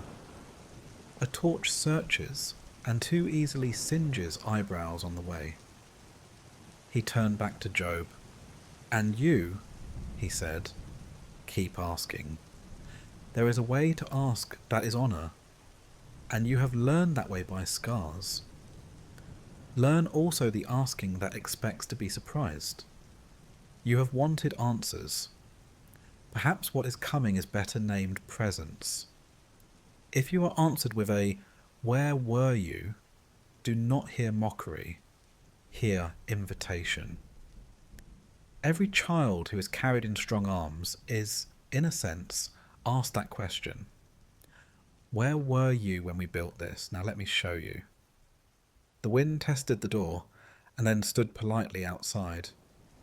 He lifted the latch for it, and it entered with a smell of rain on warm stone. The room felt larger with the air moving through it. The young man sat again, not in the place of a judge, but where he had sat all those days before, as one who keeps company with whatever the day brings. He spoke of snow and heat, not to impress, but to make their minds kneel among the familiar. Snow says, "Molg salt," is a storehouse opened by a key the sea does not possess. Who has not watched a field hold its breath under a white fort, and then breathe again under the first thaw? And heat, how it teaches us the value of shade and the virtue of slow. These two may be lessons without shame attached, a school without lash. He spoke of wind that comes from chambers no caravan has traded with, of ice that grips water by the throat and does not argue, of clouds that gather because something invisible has asked them to meet. He spoke not as a lecturer cataloguing, but as a son reciting the names of a family he loves because he has eaten at their table. Consider, he said softly. The beast that does not plough and is fed. The wild that does not harvest and is not scolded. The hawk that takes the wind in hand because it was made to take it. Consider, too, the war-horse with his neck like the bend of a bow, who hears the trumpet and cannot pretend he does not love his work. Not all strength is suspect, not all gentleness weak. If the holy populates the world with such variety and calls it good, we should be slow to shrink our stories to one line. His sentences were like rain across stone, persistent, not violent, finding every crease. They soaked into the room, Job's shoulders, which had been set like posts planted before a storm, lowered by a finger's breadth. Eliphaz rubbed his beard and nodded once at no one in particular. Bildad's hand stopped its nervous folding of linen. Zophar, to his own surprise, did not feel the need to win anything. The young man's voice found humility as naturally as a brook finds a valley. I speak, he said, as one who could be wrong and wants not to be. If I have made a boast, it is the boast of a listener who believes that the same breath that gives life can also give understanding. If I have misread the weather, may the weather read me and correct me before I lead anyone out without a cloak. He grew quiet. The room listened past him, as if he had pointed, and they were still looking where he had directed their sight. In that pause, the world outside began to change its face. The fringe of cloud along the ridge gathered itself with purpose. The swallows rose higher. The fine hairs on forearms noticed something. Before eyes did, the old charge building in the air that has nothing to do with anger and everything to do with power. A herdsman in the far field shouted and began to move his animals toward the fold. A woman at the well tipped her jar early and hurried home with water sloshing, choosing spillage over being caught empty. The first deep rumble walked across the hills, not yet loud, but with the confidence of a voice that knows it will be heard however softly it begins. The young man tilted his head as if a favourite psalm had reached its minor key. Listen, he whispered, and did not need to tell them to be still. The courtyard answered with signs of its own readiness. Lamps were trimmed, but not shielded. The brazier gave up trying to compete with the coming cool. Someone set aside bread so that hands would be free. The dog stood, stretched, and then lay back down where he could watch the door, practicing the art of being alert and calm at once. Words had done their part for the hour. The young man did not try to add a clever ending. He set what he had said into the quiet, like a bowl that had been used and washed and put back on the shelf. He placed his palms face down on the floor, feeling, as Job had often done, the honesty of stone.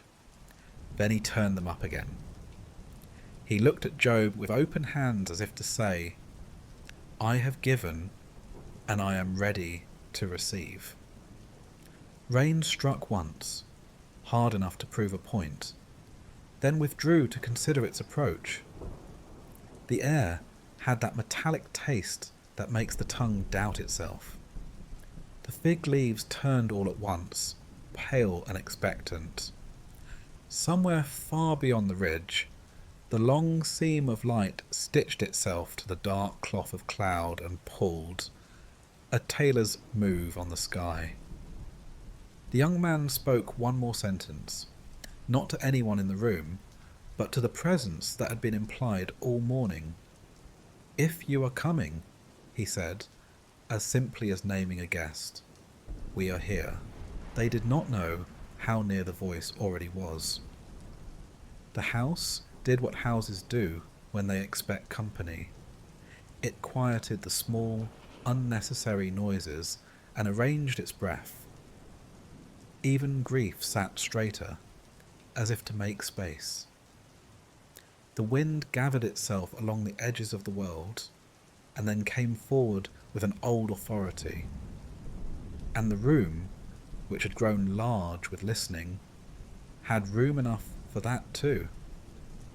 It began without hurry, a gathering of air upon air, a turning of wind upon wind, until the courtyard that had been a room for grief became a chamber for weather.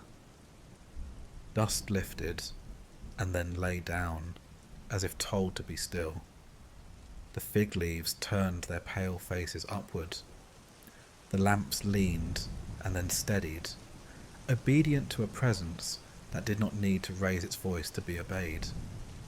The dog, who had feared nothing but sticks and thunder since puppyhood, put his chin on his paws and watched as if watching were prayer.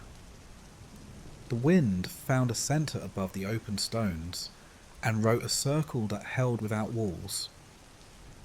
It was not the roaring that frightens children. It was a deep breath taken by something too large to see.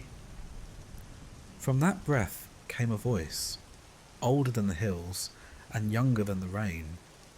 The kind of voice that does not push a man to his knees so much as teach him he had wanted to kneel all along. "Lift your face," the voice said, and the command was also kindness. "You have asked. Now listen. Where were you when the foundations of the earth were stretched taut, and the first morning measured its shadow across the hills? Tell me, since you are so eager for a hearing, who decided how wide the world would be and set a line to hold the sea where it belongs? When the waters rushed forward like a bold foal, who slipped a halter over their neck and said, 'This far,' and the waves learned the word enough? Have you ever told dawn where to stand? Or shown the early light which threshold to cross first, so that wickedness looks small for a moment, and honest people find their tools? Tell me the roots of the east wind and the guest room where snow keeps its quiet counsel. Show me the corridor where hail waits for the day battle needs more than iron. Lightning came, but not to frighten. It stitched a clean seam along the underbelly of the cloud, and then tucked its thread away. The voice resumed as if it had only paused to let them breathe. Can you hunt the path of light itself, and tell it whose field to water? Do you know the father of rain, or the mother of dew, that shows itself on a morning when no cloud announced a visit? From whose womb does ice take its hardness, and who whispers to the frost until it binds water like stone? Do the constellations answer when you call them by name? Can you braid the Pleiades so they cannot loosen and unhook Orion from his belt when winter demands it? Can you call out the wandering stars with a season in your hand and set their courses so sailors trust their small boats to marks you fixed? The wind turned once, and the courtyard turned with it. Job felt the stones at his knees and his breath in his chest, and both felt right. The friends sat very still, as if sudden movements might frighten truth away. "Shall we go down from the sky?" the voice said, and even its question made generosity of the air, to the ordinary that is not ordinary at all.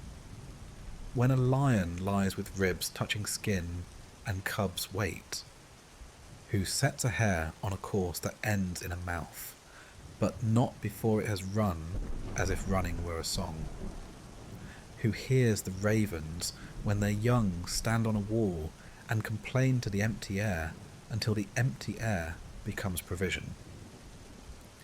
Do you know the month the mountain goat's belly tightens for one last time, and the kid slips into a world that has prepared grass for it? Have you counted the days of the deer, and seen how she chooses a place where her legs can brace and her eyes can see far. This is knowledge stored in muscle and bone, and I keep it. Who loosed the wild donkey from the yoke and gave him a home in the salt flats, far from shouting. He laughs at the city's noise and does not hear a driver curse. He reads the mirage and does not spend his life on what is not water. Who can harness the wild ox? Bring him to your furrow if you can, and see if he sleeps in your manger, or if his shoulders hold a strength that will not bow to your rope. You have seen the ostrich run with foolish joy and leave her eggs where anyone might find them. She forgets a foot, can crush what she has made. But when wind calls to her legs, she outruns a horse that knows its business. Who gave her that comedy and that crown? Consider the horse that hears the horn and dances at the mouth of danger, because he was built for a task and loves it. He paws and snorts, and the ground answers with tremor. He devours the distance and does not mistake thunder for a warning. Who braided courage into his neck? Does the hawk rise to the wind because you taught it the feel of thermals?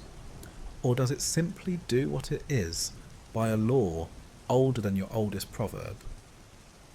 Does the eagle set his nest on a crag at your advice?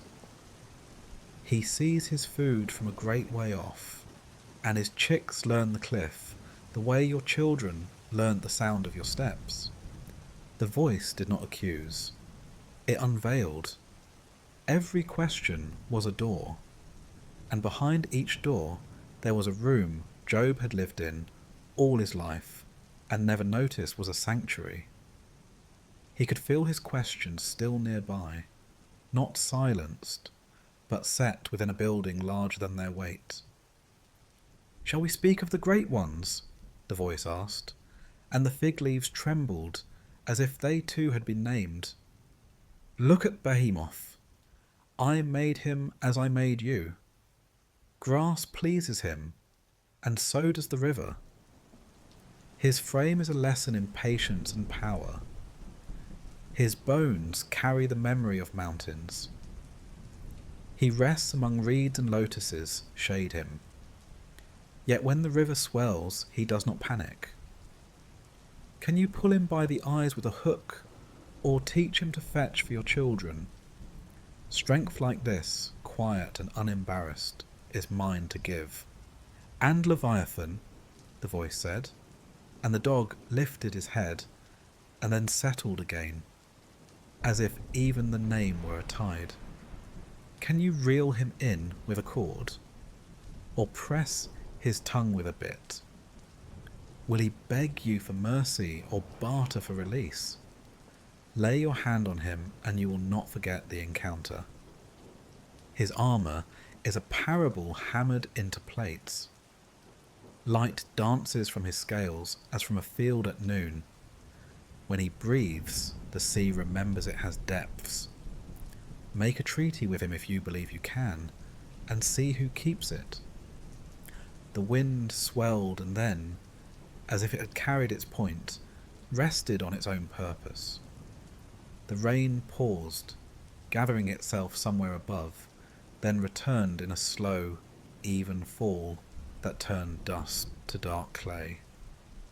The voice came closer, not in loudness, in nearness. "You have asked for a hearing," it said. "You have summoned the holy to answer a man. Here I am. Hear me and answer in turn. Will you declare my way crooked to make your way appear straight? Would you robe yourself in thunder and justice and walk the earth, putting down pride with a glance? Adorn yourself with glory if it is yours to wear. Cast your eyes on the arrogant and bring them low if your arm is strong enough. Then I will confess to you that your right hand can save you." There was no scorn in it, only the unanswerable fact that glory is not a coat men can borrow. The courtyard held its breath. Job felt something in him loosen that had been tied so tightly it had forgotten it was a knot. He did not feel accused. He felt placed, as a stone is placed in a wall by a builder who knows which weight belongs where. Look again at what is, the voice continued, and the words sounded like a father's hand resting on a shoulder. The rain that has crossed your roof without asking who sleeps beneath. The sparrow that has taken crumbs from the edge of your table and then flown to a world you cannot follow. The muscles in your own hand. The small, loyal servant inside your chest that lift and lower, without your command. You have lived among wonders and called them background. Tell me of justice, since it keeps you awake. Do you believe I do not see the skew of a scale, the bruise hidden under a sleeve, the coin passed behind a back, the cry of the hired man whose wage is late, and the breath of the old woman who chooses between oil and bread? I count these, and not as numbers. I am not slow. I am patient. There is a difference. If I were quick in the way you wish, you would not finish the sentence you have just begun to speak. You do not want that world, neither do I. The words entered them like bread. They were strong, and they were meant for swallowing. Job felt his anger look for a chair and find none. He felt his grief refuse to leave and be welcomed instead. He felt most strangely seen. The voice had not listed his kindnesses, had not applauded the nights he had kept vigil, or the coins he had given away. It had spoken his life by speaking the world that had taught him how to live it. Where were you? The voice asked again, and this time the word sounded like an invitation to walk. When the morning stars sang because they could not help it, and the sons of God shouted because silence would have been a lie. I was there. I am here. Your questions are not insults to me. They are evidence you know I am. You want a map that shows every turn. I give you a companion. You want a verdict. I give you a presence. The wind shifted, and the rain's music changed key. It began to sound like the hush in a room where a newborn has been laid against a mother's chest, and the world has shrunk to 2 rhythms. The voice did not soften. It did not need to. It spoke one more cascade of questions that were not burdens but gifts. Will you trust me when the path is river, and you cannot see the stones? Will you bless me when the olive tree bears fruit, and bless me still when it rests for a season and looks like a stick? Will you let me be God, and in letting me be, find yourself again as a man who is loved, small in the best way, not erased, not ignored, placed? Will you let your mouth be truthful, and your hands be kind, and your feet be willing, even when your eyes cannot see the end from the beginning? Silence came down in the way snow comes, each flake arriving alone and landing together. The whirlwind had never been violent, only necessary. Now it unwound itself without leaving a trace on the dishes or the door. The lamps looked as if they had been waiting for this very light. The friends realized they had been holding their breath and let it go. The dog stood, shook, and moved closer to Job's feet, claiming a nearness that needed no permission. Job's lips parted, then closed. He had much to say, and none of it was large. He touched the floor with his fingertips, then the place over his heart. His eyes were wet, but the kind of wet that clears sight rather than blurs it. He did not fold in on himself. He did not rise to declare victory or defeat. He sat as a man sits when someone he has longed to hear has spoken, and the only right first response is quiet. The rain settled into a steady, merciful rhythm, every drop a syllable in a sentence that had begun before he was born. Far away along the ridge, thunder stepped softly, as if to give other valleys their turn. The fig leaves turned back to their darker faces. In the fields, cattle resumed chewing, which is the wisdom cattle have. Above the roofline, a small blue broke open the grey. The voice did not depart. It did not need to arrive or leave. It had simply been revealed, like a pattern in a cloth held to better light. It would speak again, in a smaller sentence, already forming itself inside Job's chest. But for now it rested in the air, like a promise that did not need to swear. The house held it. The men held it. The world held it. And within that holding, something at last began to change. Not what had happened, not the names that would no longer answer when called, not the ledger of losses or the ache in the wrists, or the way evening would now fall with a different colour. What changed was the place where Job stood when the world spoke. He had been outside the weather, shouting at clouds. He was now under a vast roof that was not a roof, addressed by the wind that had made him and the rain that had taught him to sleep. He was not less. He was not more. He was, and the one who spoke his being back to him until he recognized it. The friends did not rush him. A good word requires room to lodge. They sat with him in the unforced quiet while the storm finished its thought and walked on. Somewhere in a far fold of land, a stream that had been thin for weeks began to speak in a new voice. Somewhere in the city, a child placed his ear to a door and heard the sea in it and laughed. In the courtyard, thunder's last echo folded itself into memory. Job lifted his face once more to the place the voice had filled and found no need to plead a case or present a list. He simply opened his hands, which had learned in grief what they had always known in work, and let them be empty, ready for whatever the next sentence would ask them to hold. Morning came like a hand laid lightly on a fevered brow. The wind that had circled and spoken had gone nowhere, exactly. It had thinned into the day, become the air itself. The courtyard remembered, so did Job. He woke before the lamps were trimmed, sitting up with the slow care of a man who does not want to break what has only just set. The room looked the same, stone, wood, the familiar basin with its ring of lime at the waterline, but the edges had softened. Or perhaps it was he who had. He stood and washed as he had all his life, but each gesture felt like a promise kept.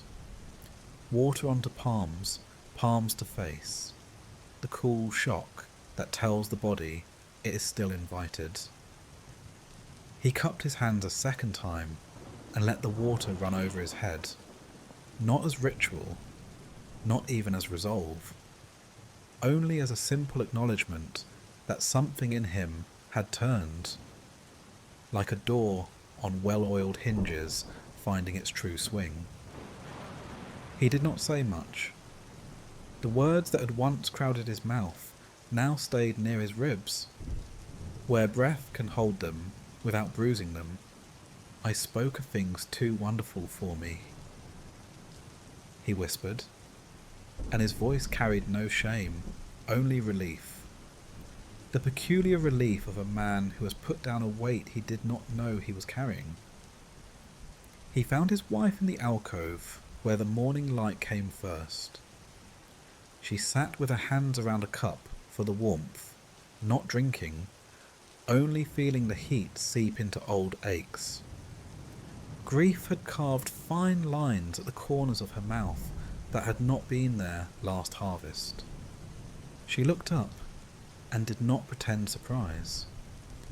Married people learn the weather of each other's souls.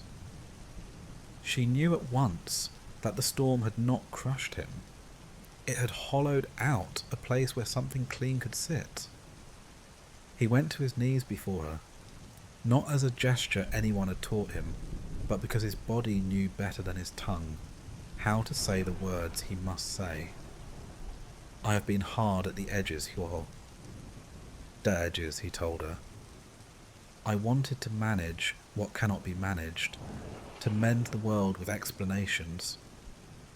Forgive me the times I thought your sorrow should speak in my language. Her hand went to his hair, middle of his head, the touch she had used on small fevered children and on lambs that needed steadying. Stand, husband, she said, and the word held both history and newness. We will not tidy the grave with speeches, but we will not refuse the day either. He rose, and the day unfolded with small tasks that felt like prayers without names. He lifted the broom and pushed dust toward the door, the bristles whispering along the floor, with the mild insistence of rain on leaves. He mended a hinge that had stuck since winter, the pin tapping into place with a sound like a well-driven nail. He checked the water jars and sent the boy to fill the emptiest, not to command or to distract himself, but because thirst comes whether men are ruined or restored and must be met either way. The boy left light-footed, glad to be sent. The friends came out one by one. They had not slept the way men boast of sleeping. They had drifted in and out of rest, like sailors in a harbour that still feels the swell from storms at sea. They moved as those who know they are guests in a house that has recently hosted a holy presence. Eliphaz took his place by the brazier and warmed his palms, eyes bright with the tired joy old men sometimes have when something true is visited and they are not responsible for keeping it alive.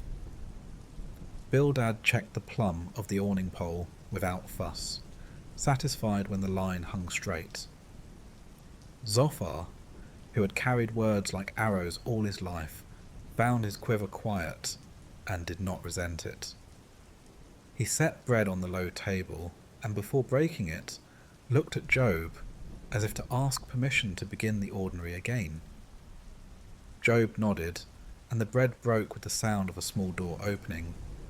Silence lay between them, but it was a different silence than the one that had come before, a gathered hush, not an empty one. Zophar tried words first, and did not overreach. I am learning, he said. That fear made me loud. He left it there, a confession without embroidery.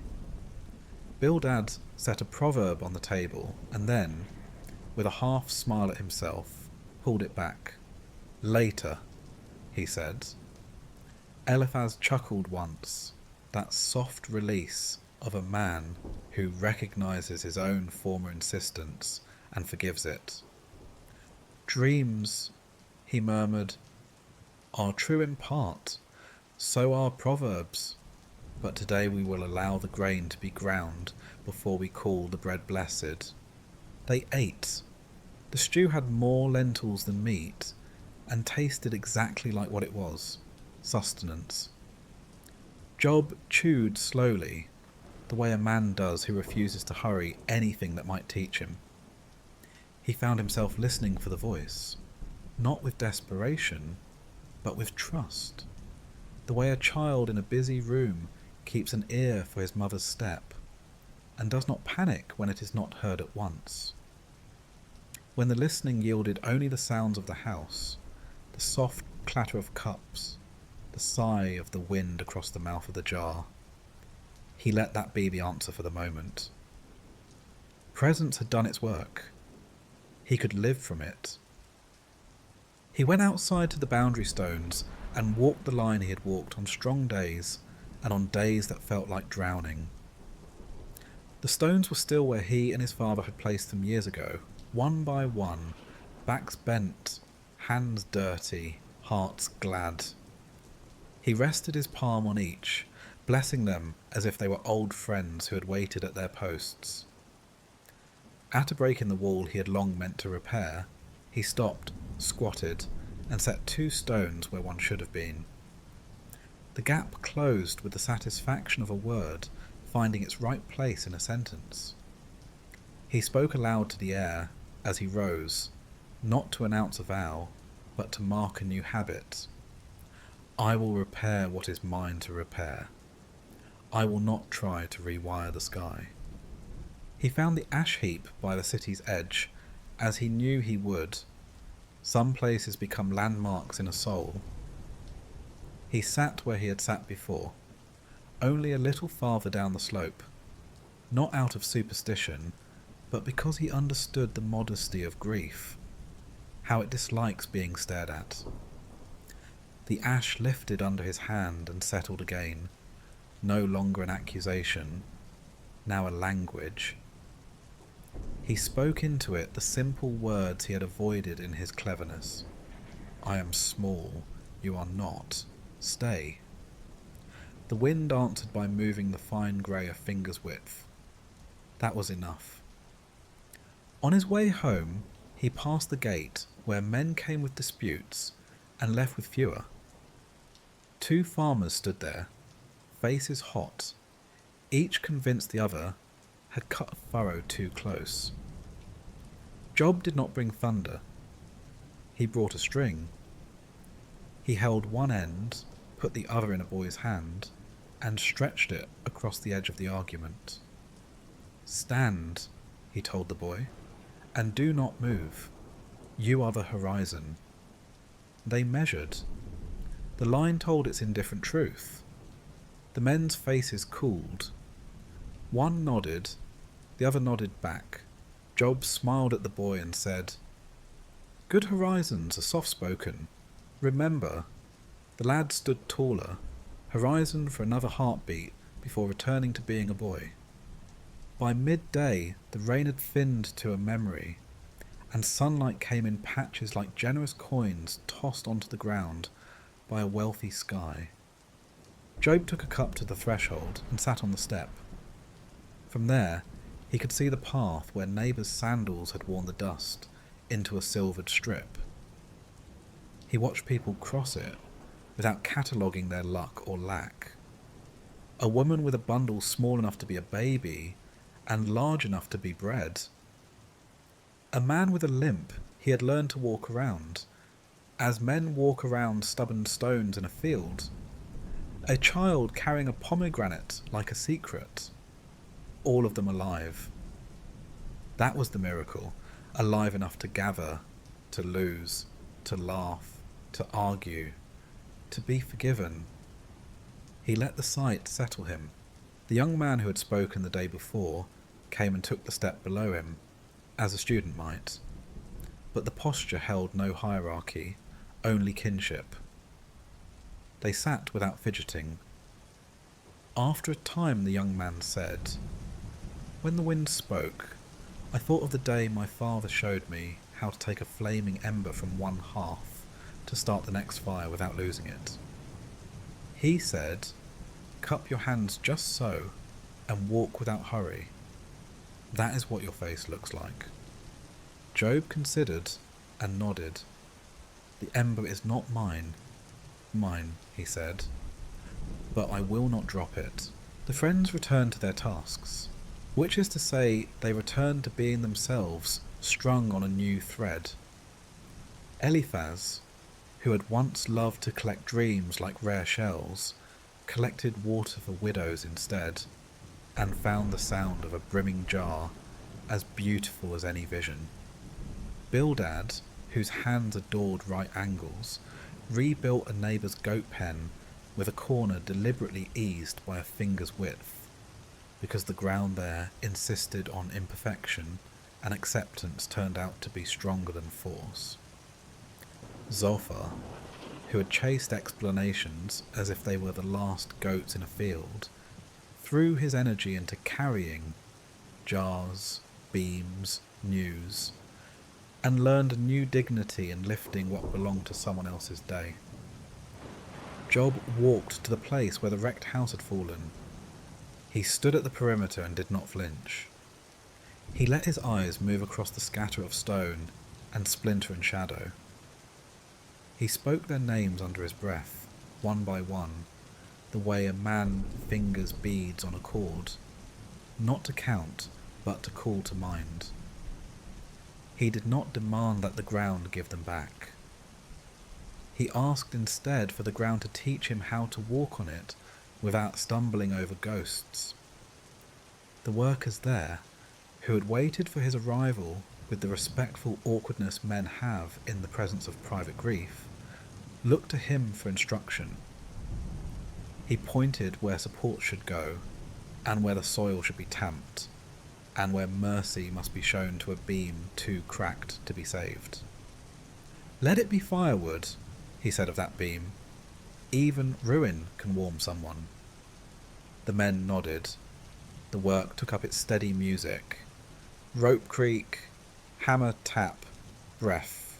He stopped by a sycamore that had been scarred by lightning seasons ago and had grown around the wound, smooth bark folding over a dark seam.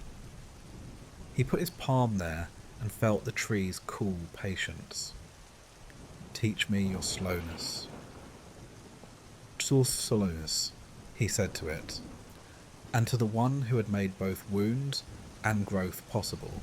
A bird landed above him and sang 3 notes and flew away. He took the notes as answer enough. In the late afternoon, a delegation approached. Kinsmen, neighbours, merchants who owed him money, and those to whom he owed. They came with faces arranged for apology, and with gifts that were both too much and not enough. Silver coins wrapped in cloth, jars with oil that smelled of rosemary and stone, baskets of dates sticky as memory. They stood, awkward men holding their hats, and then they bowed, and then they spoke over one another, until one voice rose above the others. "We did not come," the man said, and swallowed. "We should have.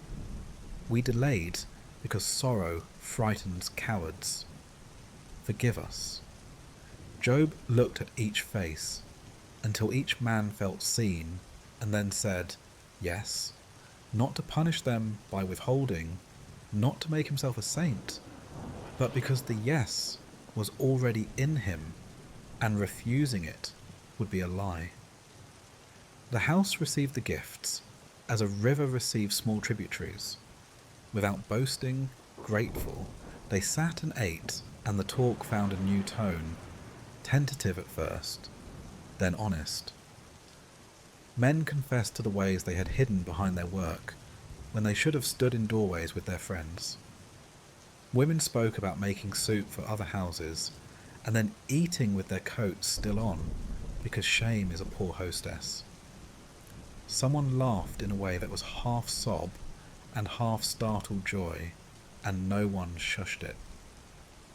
Night came, and lamps were lit, and the courtyard made room for this too. Fellowship that does not require cleverness, only lingering. Job's prayer, when he made it, was short, the kind that rests on the day instead of trying to lift the day above what it was. "You spoke?" That was the first line, and it stood on its own feet. "I heard." That was the second. "Keep me here." That was the third and last, and it did not feel small to him. It felt precise. He did not ask for the catalogue of blessings his heart could have scribbled in a moment. Children returned, losses replaced, health unassailable, reputation washed and ironed. He asked for fidelity to the posture the whirlwind had taught him. Face up, hands open, feet ready, heart soft. In the quiet that followed, he thought of the words he had flung like stones at the dark, and felt no need to retrieve them. The dark had changed. It was no longer an enemy to be conquered by torches. It had become a sky that could be trusted to hold stars whether his eyes were ready for them or not. He lay down with that thought and slept, first lightly, then with the deep, even breath his wife had missed, and now welcomed as a promise kept. Toward dawn, he woke to the sound of rain running off the eaves in narrow curtains. He lay still and listened until the sound resolved into countless small handclaps along the courtyard's edge. He smiled into the darkness. If the voice chose again to come like wind, he would listen. If it chose to come like bread, he would break it and share. If it chose to come like silence, he would keep the chair empty and not fill it with his own performance. All three were presence. All three were answer. When the light came, he rose and set out the day's tasks with the unhurried authority of a man who belongs to his work and not the other way around. He would visit the widow whose roof leaked and bring an extra mat for the child who had outgrown his.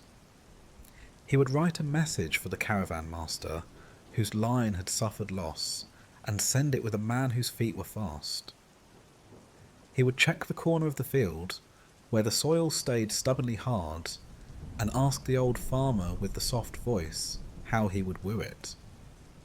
He wrapped his shawl and tied his sandals. At the door he paused, touched the wood that had learned the pressure of his hand over years, and lifted his face to the morning that waited on the other side. "I am here," he said, not to remind heaven of his existence, but to agree with it. Then he stepped into a day that did not promise explanation and did not need to. The world was full of work and wonder and weeping and washing and the brief, clean laughter that blesses without explanation. The voice that had asked, "Where were you?" had become the answer to a different question. Where are you? Here, everywhere, in the wind that moved the olive leaves, in the steadiness of his wife's hand on his sleeve, in the small courage that moved his foot, and then the other, he walked. And it was enough. The day opened like a curtain drawn back by a careful hand. The storm had folded itself into the distance, and the sky wore a clean blue that seemed to have been washed in the night and hung to dry over the hills. The stones of the courtyard held the memory of rain, darkened to a deeper colour. The air carried that quiet, particular brightness that follows honest weather. Birds tried their voices, not all at once, but as if a conductor, somewhere out of sight, were lifting a finger for each to begin when it was ready. Job stood beneath the fig tree and felt the sun lift the last cool from his shoulders. He did not hurry. He let the morning see him the way a friend sees you after a long absence, with patience, with the light leaning kindly across your face. People came in strands, the way small streams find a river. A cousin from the lower quarter with a basket of bread, whose crust still crackled from the oven. Two neighbours with jars of oil, and a look that said, "We delayed. Forgive us." Traders from the Salt Road, who had heard something, only something, of what had happened and brought dates and a ledger that could wait.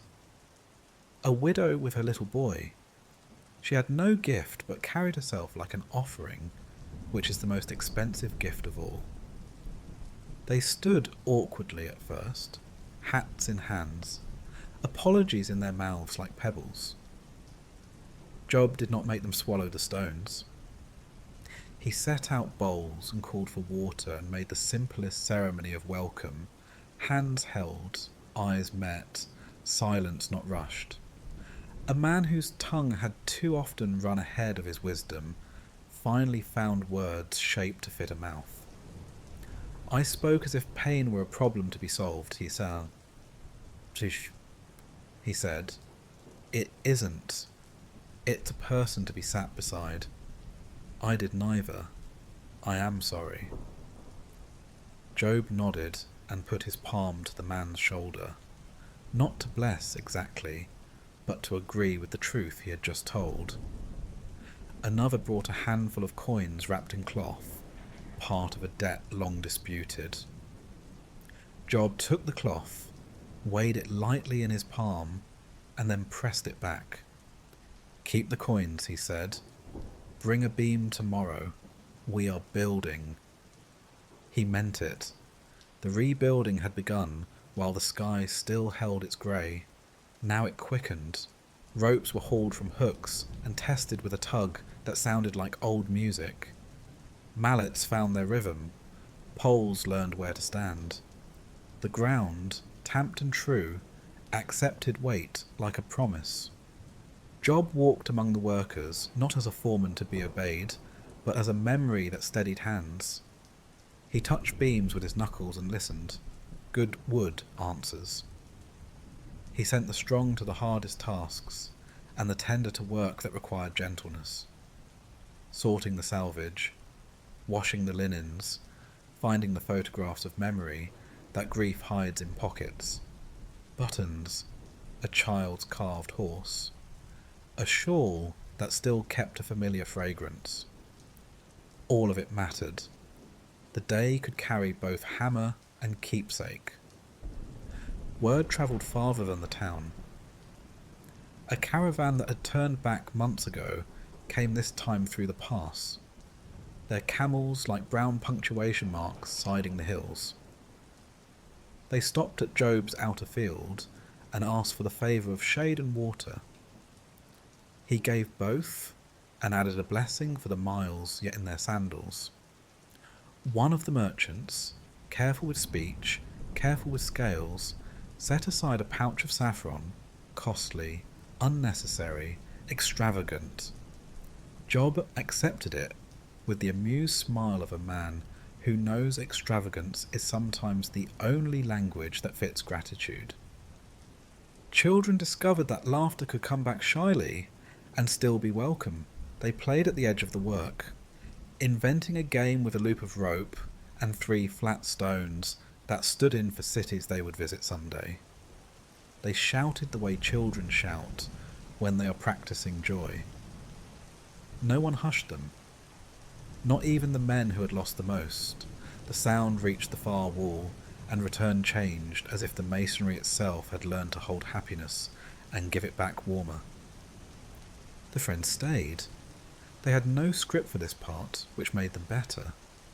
Eliphaz dispensed with dreams and dispensed bread instead, and the bread did not mind the exchange. Bildad's plumb line appeared only when needed, and he began to understand that a wall can be straight and still make room for a vine. Zophar learned the slow courage of ferrying water from jar to jar, shoulder to shoulder, with boys who would ask him questions that didn't need answers so much as a grin and a wink. They checked each other's zeal, the way companions do when each has learned the dangerous joy of being right. "Let the day be right," Eliphaz would say, and the phrase was enough to cool the heat of certainty. At mid-morning, women arrived with spools of dyed wool and jars that smelled like rosemary and sun-warmed stone. They took command of the quiet miracles, stitches that bind, bread that rises, wounds that will not make a spectacle of themselves. They sang under their breath the work songs that ask for nothing and give everything. Lift, carry, wash, set to dry. Job's wife moved among them with a mastery grief had not spoiled, a glance that knew whose hands were shaking, a word that learnt the name of a new feeling before the feeling had frightened its owner.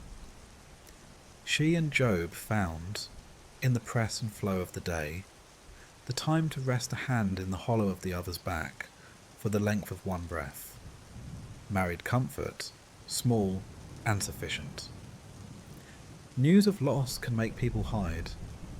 News of mercy makes them step out. Men who had once seen Job a rival now saw him a fellow traveller, and came with offers that did not smell of barter. Old disputes found their level. Somebody returned a boundary stone to a line it had edged over. Somebody else set down a debt that had sat like a rock between households for years. "Let the pasture forget our argument," the second man said. "Grass wants feet, not pride." Job laughed softly and lifted a cup to that. In the fields beyond the rebuilt wall, life remembered how. Ewes dropped twins, a cow calved, and the calf stood on legs that looked too delicate to bear the world's weight, and yet did. Flocks that had been scattered were gathered by patient feet, and a whistle the dogs still knew. Herds grew not by magic, but by time. And time was a kind of magic if you watched closely. The men counted and stopped counting when counting felt like greed, then counted again when stewardship required a number. Job took the numbers not as proof that the ledger had tilted back in his favour, but as evidence that the world's abundance is a kind of liturgy. Give, receive, each motion a bow. He did not forget the altar of stones he had built when the wind had been more word than weather. He returned to it with simple gifts: a handful of barley, a cup of oil, salt. He set them down without flourish. He spoke the names of his friends, not to credit himself for loving them, but to place them where blessing can find a path. Eliphaz, with his ancient tenderness; Bildad, with his honest lines; Zophar, with his unashamed fire; the young man with his listening, turned outward like a sail. Then he spoke the names of those he had lost, one by one, each syllable a pearl set back on a string. He did not ask for replacements. There are no replacements for particular souls. He asked for the grace to carry remembrance like a lamp, not like a chain. A rumour spread, the kind without malice. Job had prayed for the men who had argued with him. It was true, and the prayer was not grand. No long sacrifices, no public spectacle. He had placed a hand on each friend's shoulder and said words as ordinary as their names. Keep him, teach him, make him soft where he is hard, and strong where he is soft. The result was not thunder. The result was friendship that could stretch and not tear. Later, when work paused and they sat, the four of them grinned at one another with a fondness that did not need to be clever and did not require the same opinions to survive. As the weeks unspooled, the house filled with footsteps. Kin arrived to stay a while and left lighter than when they came. Travellers learned that a lantern still burned in Job's courtyard later than most, and the smell of soup at odd hours said as much about the household as all its ledgers combined. A potter who had lost his kiln to a careless wind was given a corner of the yard, and left with clay and quiet. He returned glaze and laughter. A boy who had run away from a harsh master found work mending ropes and stayed to learn a better strength. A woman whose voice had learned only to whisper found, by lingering near the well, that a new song remembered her. It came out halting, then surer, until the evening learner learned it too. They planted trees. Job insisted on it with the fervour of a man who has learned to trust time. Pomegranates near the southern wall where heat collects, olives along the rise, where their roots could pry open the stingiest soil. Figs, of course, because a fig leaf is a way of saying summer. He taught children to dig a hole larger than the tree needs, and to fill it slowly, letting water find all the small caves and stubborn pockets that resent change. The tree will forgive you faster if you're patient, he told them. Forgiveness loves slow hands. There were births, as there always are when people keep living.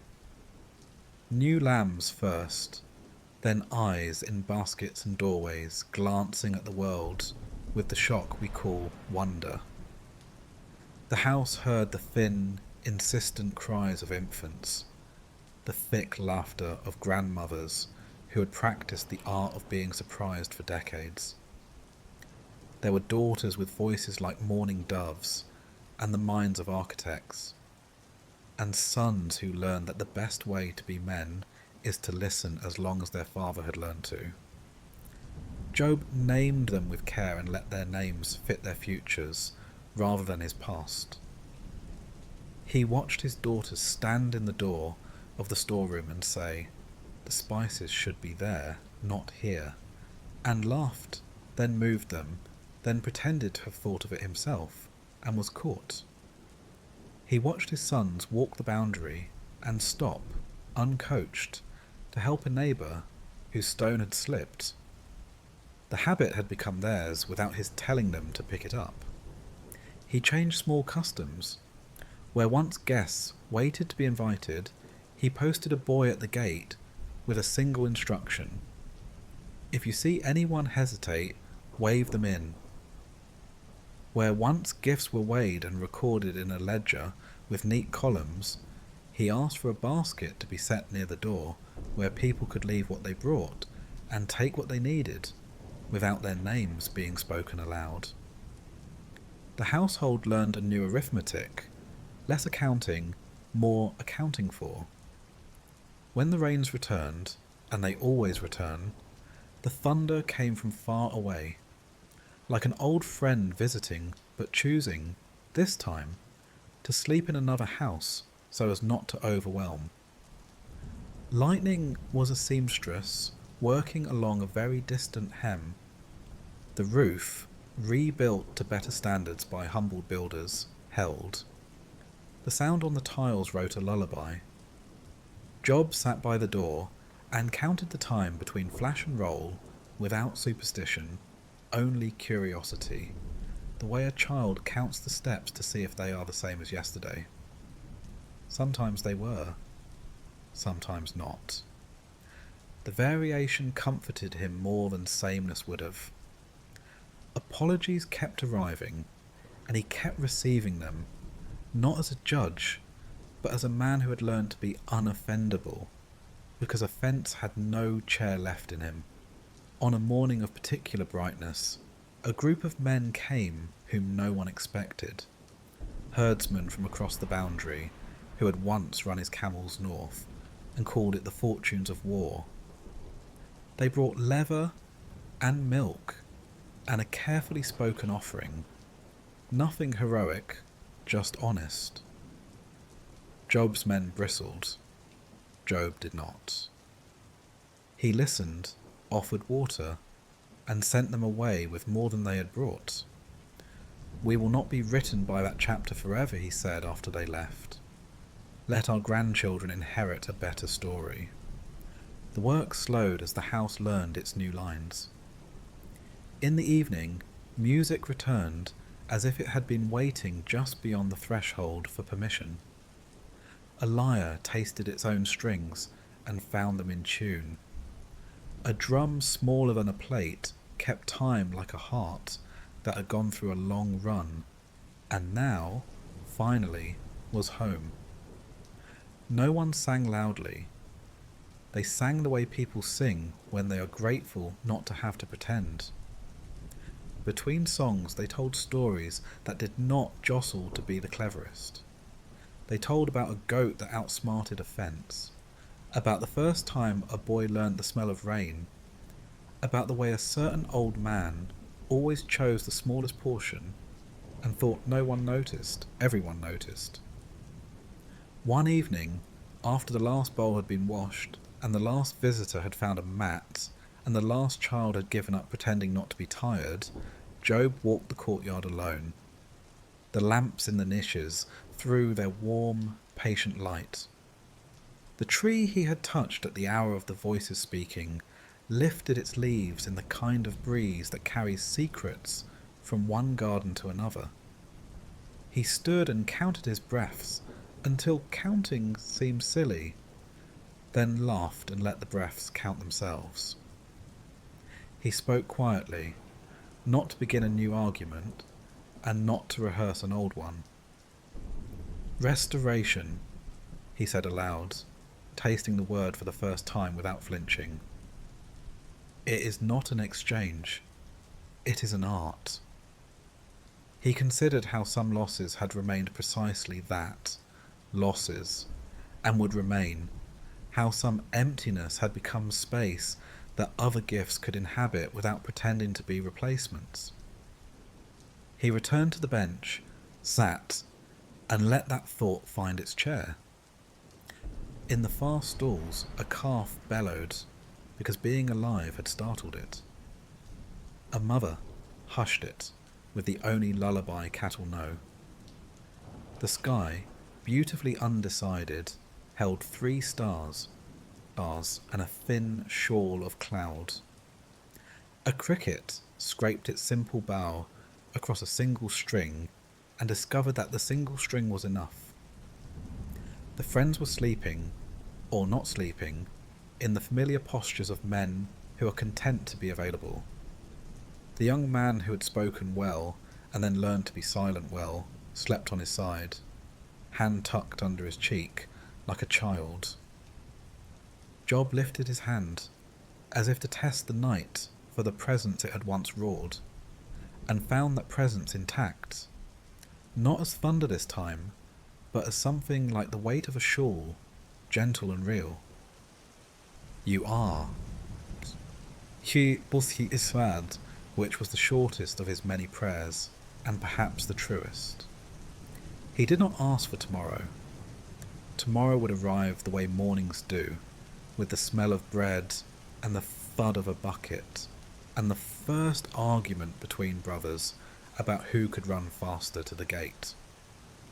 He asked for one thing only, that he might keep the posture he had learned, face lifted, hands open, feet ready. A breeze crossed the threshold and moved the hem of the hanging. He smiled, took it as an answer, and went to sleep. The house slept with him, not defensively, not as a fortress, but as a village does when it has done enough for the day and can trust the night to keep watch with its own quiet inventions. Rain, far away, tried on a few notes and then rested. The stars looked down, the way old friends look down a table crowded with faces and food, and say without words that they are glad to be included. The world kept turning. So did the small revolutions within a single, softened heart. The air had the clean taste that follows a good weeping. Roof tiles dried in slow squares. The fig leaves wore a dark polish, where drops still clung to their tips, and fell, one by one, like careful punctuation. The courtyard smelled faintly of wet clay and bread, the kind of morning smell that persuades a heart to live another day without bargaining. Job rose with the quiet of someone who had learned how to move without waking old griefs, and how to welcome new mercies without gripping them too hard. He stepped to the doorway and let the light measure him. The light was generous. He did not flinch. He touched the lintel as a man greets an old friend, palm laid flat, no flourish, and the wood remembered the weight of his hand. The path beyond the threshold shone where feet had turned it silver. The boundary stones kept their shy vigil. Far off, the hills were still shouldering the last shawl of cloud. A single swallow wrote low loops over the garden, reading the air for rumour. There was none. The day would be an honest day. Work began without needing to be announced. Someone stirred the ashes and uncovered a coal that still kept its small ember. Someone else leaned in and coaxed it toward flame with a patient breath. Children reported the overnight news with the seriousness of scribes. 2 snails discovered, a puddle deep enough to deserve a name, a pomegranate fallen because even fruit grows impatient sometimes. Job listened as if the world were a letter addressed to him and to everyone at once. He did not correct the children's conclusions. The world would keep their courage busy soon enough. Better to let the morning teach them wonder while the light still stood close. A messenger arrived, not with catastrophe, but with a simple, solvable trouble. A cart's axle split near the barley field. Job sent 2 men and a length of seasoned wood that had waited exactly for this need. Solvable troubles have their own sanctity. He watched the men go and felt a gratitude so ordinary it might have been missed by someone looking for larger miracles. He had learned to count small obediences as wealth, a hinge oiled, a jar filled, a quarrel dissolved before it fermented. As the sun rose and thinned the shadows to threads, neighbours came by in the casual procession of a place that has remembered itself. Some wanted counsel, and did not say so. Some wanted bread, and did not confess hunger. Some wanted a face to look at their face without assessing it like a market good. Job offered each what the day allowed, rarely speeches, usually presents, sometimes a string stretched between 2 stakes, so a field could tell 2 men its own truth. When talk wandered toward judgments, it could not carry. He gave it lighter work. Walk with me, he said. Dans les plus mouvants, c'est ça. And a path would smooth what tongues could not. There were days of laughter so bright it fell on the floor like spilled grain, and needed sweeping only because abundance makes a kind of mess. On those days Job stood off to the side, grinning at the sight of his own courtyard becoming a place large enough for other people's celebrations. There were days of thin quiet too, when a neighbour sat with eyes that had kept a vigil all night and told, in halting order, a story that had not asked permission to happen. On those days Job let the silence do its slow, mineral work, the way water arranges itself inside a stone until given time and pressure, the stone learns a new shape. He did not hurry the quiet. Haste is a poor midwife. Seasons began their ordinary procession again, but he met them as though they were newly created. Spring wrote soft green on stubborn corners. Lambs arrived with knees that did not seem trustworthy, and then, miraculously, were. Summer leaned heavy on the fig tree and made the late afternoon smell like sun made edible. Autumn piled its coins on the threshing floor, and he took fewer than his pride could have justified, because he had learned the arithmetic of enough. Winter did what winter does, taught the household to huddle and tell long stories and bake bread that could be torn in large pieces for hands that had worked cold. The year did not ask him to forget. It taught him how to remember without drowning. Visitors turned the gate into a mouth that spoke many accents. A weaver from the far hill towns, his hands burnished by dye. A widow who had made her way across 3 valleys with nothing but a song she was trying to finish. A caravan man whose camels wore bells like a map of the road.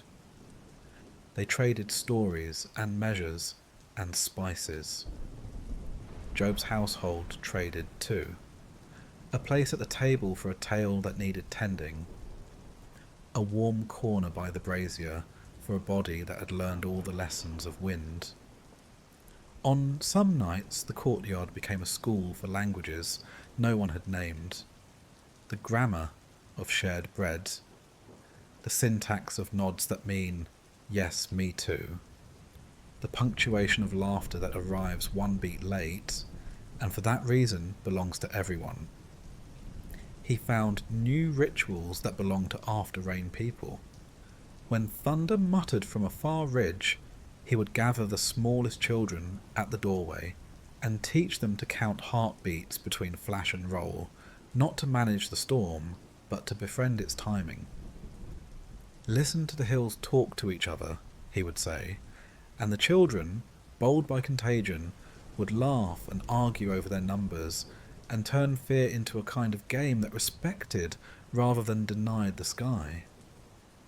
When rain came, they sang a little fragment. Only 3 notes, really, but those notes remembered the night the voice had braided wind and speech. The 3 notes were enough. He planted more trees than he could sit under in his lifetime.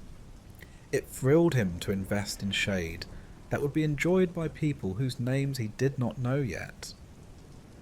He placed stones at their feet, the way a father lays cushions for a child learning to walk, here, here, here, so that roots could find their course with less complaint. Children helped and learned 2 lessons that would serve them as adults: how to carry a bucket without sloshing, and how to wait. Waiting became less an annoyance and more a craft. Some gifts only grow at the speed of roots, he told them, and their eyes, which had been trained to seek immediate brightness, learned to love slow miracles. From time to time, people arrived with questions that wore armour. They wanted God explained, as if God were a mechanism with a diagram. Job refused diagrams now, unless they were needed to mend a plough. He took those visitors to the outer field at evening, when the sky mislaid its first star, and then found it again. And he said, "Listen." And they did, because the wind has its own authority. If their armour made scratching sounds as it loosened, no one mentioned it. He did not try to peel it off. He let wonder do that job. Wonder is better with buckles. The young man whose words had turned a room toward listening came often, and Job loved him with the particular affection old men have for young men who are brave enough to be gentle. They walked and pointed at ordinary splendours. A spider engineer tensile testing a silk bridge 2 palm widths wide. A line of ants carrying a red thread taller than a soldier's spear. A hawk who treated thermals like familiar stairways. They spoke from time to time about justice, not the brittle kind that snaps when misused, but the muscular kind that feeds a man and pays a woman and returns a pledge and refuses to profit from desperation. When you're tempted to settle with an easy sentence, Job would say, go lift a beam. The beam will teach you where your strength is and where it isn't. He trained his sons in the art of boundaries and his daughters in the art of inheritance, refusing the old lie that some hands are made for ledgers and others for song. All hands learned both, in measure. He watched his daughters weigh spices with the same clear eye with which they chose words. He watched his sons refuse to buy a field that carried a neighbour's tears. He gave them each a room that was actually their own, mats, jars, shelves with nothing borrowed, and in doing so gave them an early lesson in dignity. A door is not a divider, he told them at the threshold. It is a promise that what is within will be honoured. There were funerals still, because the world does not trade its mortality for our comfort. They were different now, braided with a steadiness that kept wailing from turning into performance. Job stood by bodies that had done their work and were done, and thanked them aloud for particular services. Hands that had held a plough straight, a voice that had sung the second harmony no one else could find, a laugh that had refused cynicism when cynicism was fashionable. He did not spice death with bargain talk. He called it by its name, and then named the larger name that had spoken inside wind and inside bread and inside silence. People left those funerals with coats that somehow fit them better. Fitting is not the same as comfort, but it is kin to it. Forgiveness, which had once felt like a trick the wounded are asked to perform for the convenience of the wounder, became for him a kind of agriculture. He broke up hard ground where it belonged in his own chest, and kept his tools sharp for when it would be needed again. He did not forgive quickly. He forgave truly, with the deliberateness of a man who understands that cheap seed never grows. On the day the raiders' sons came to apologize for a theft they had not themselves committed, he gave them water and work and a story to carry home. Let it be said, he told them, that we met at the line and threw ropes, not stones. He built an extra table and put it not in the courtyard, but just outside the gate. Bread left there was never wasted. Sometimes it fared a traveller too shy to ask, sometimes a child who preferred the adventure of stealing with permission, sometimes a stray dog who, having been treated badly by someone else, was learning again how to trust a hand. The table became a rumour in surrounding villages. There is a gate where need is not interrogated. Rumours like that do their own travelling. When storms returned, and they did, because the season owes no man an exemption, he watched the clouds gather without the old panic. He did not pretend courage he did not have.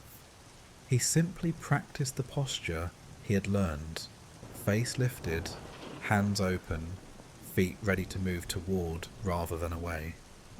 He counted the breaths between lightning and thunder, and, if they were few, he lit a second lamp and asked if anyone was afraid, and waited to see whose fear needed borrowing. Borrowed fear is lighter. Borrowed courage is heavier in the best way.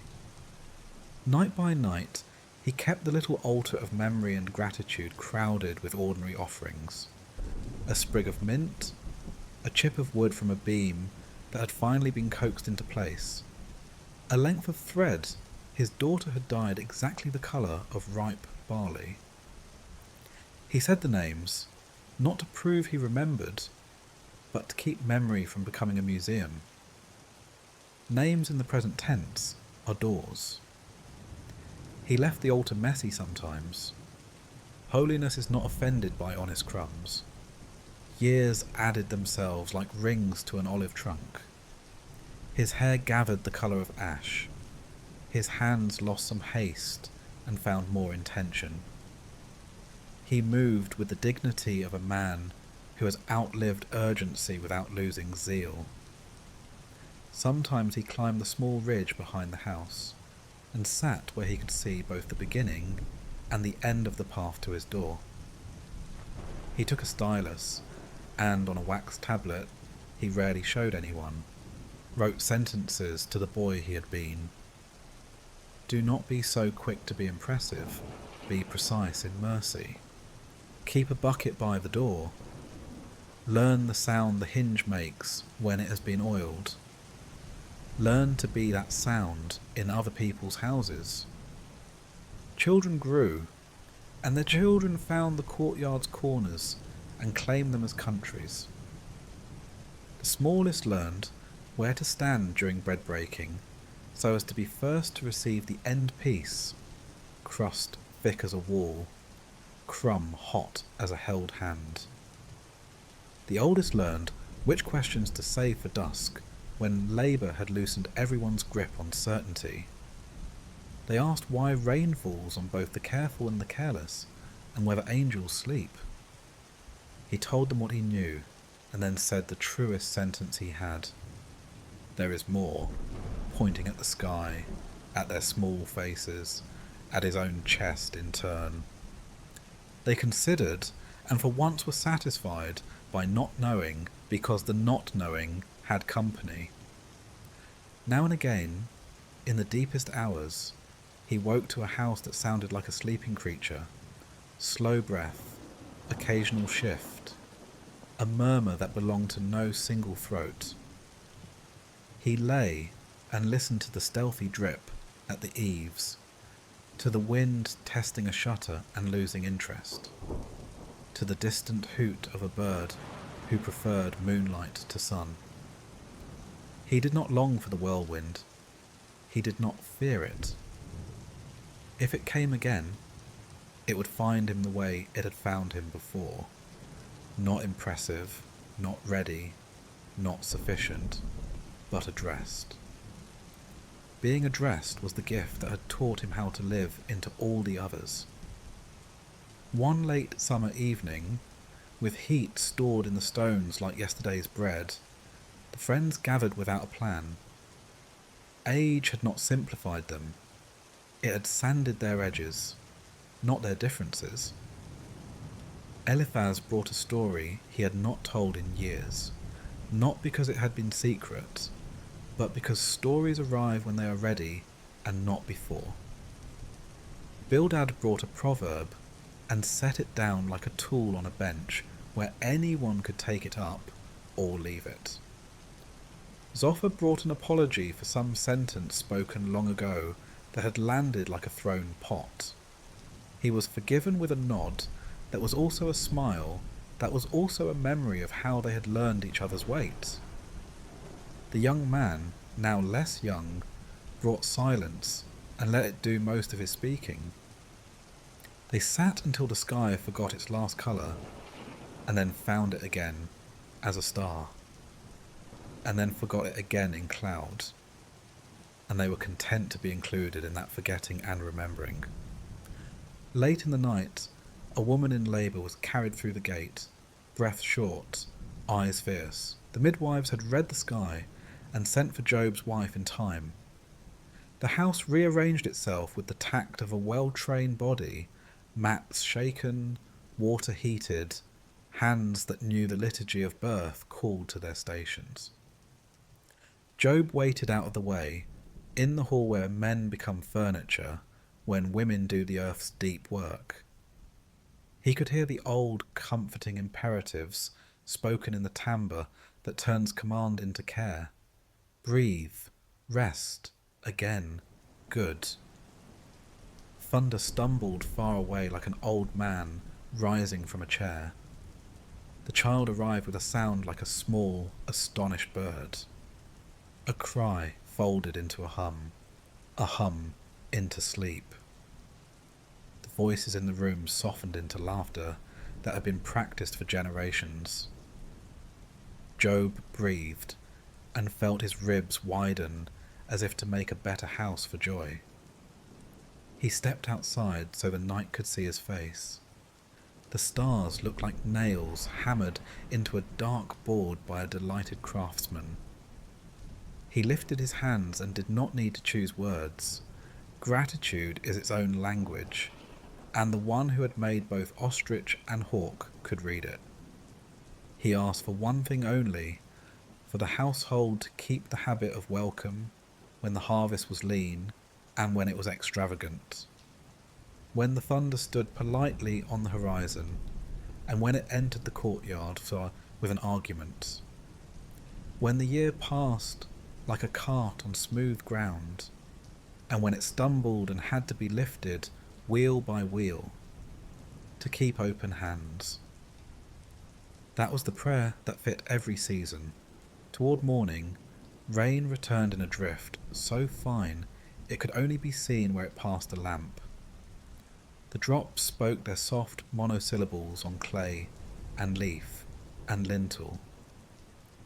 Job lay down beside the woman who had learned to carry both her own sorrow and other people's without dropping either.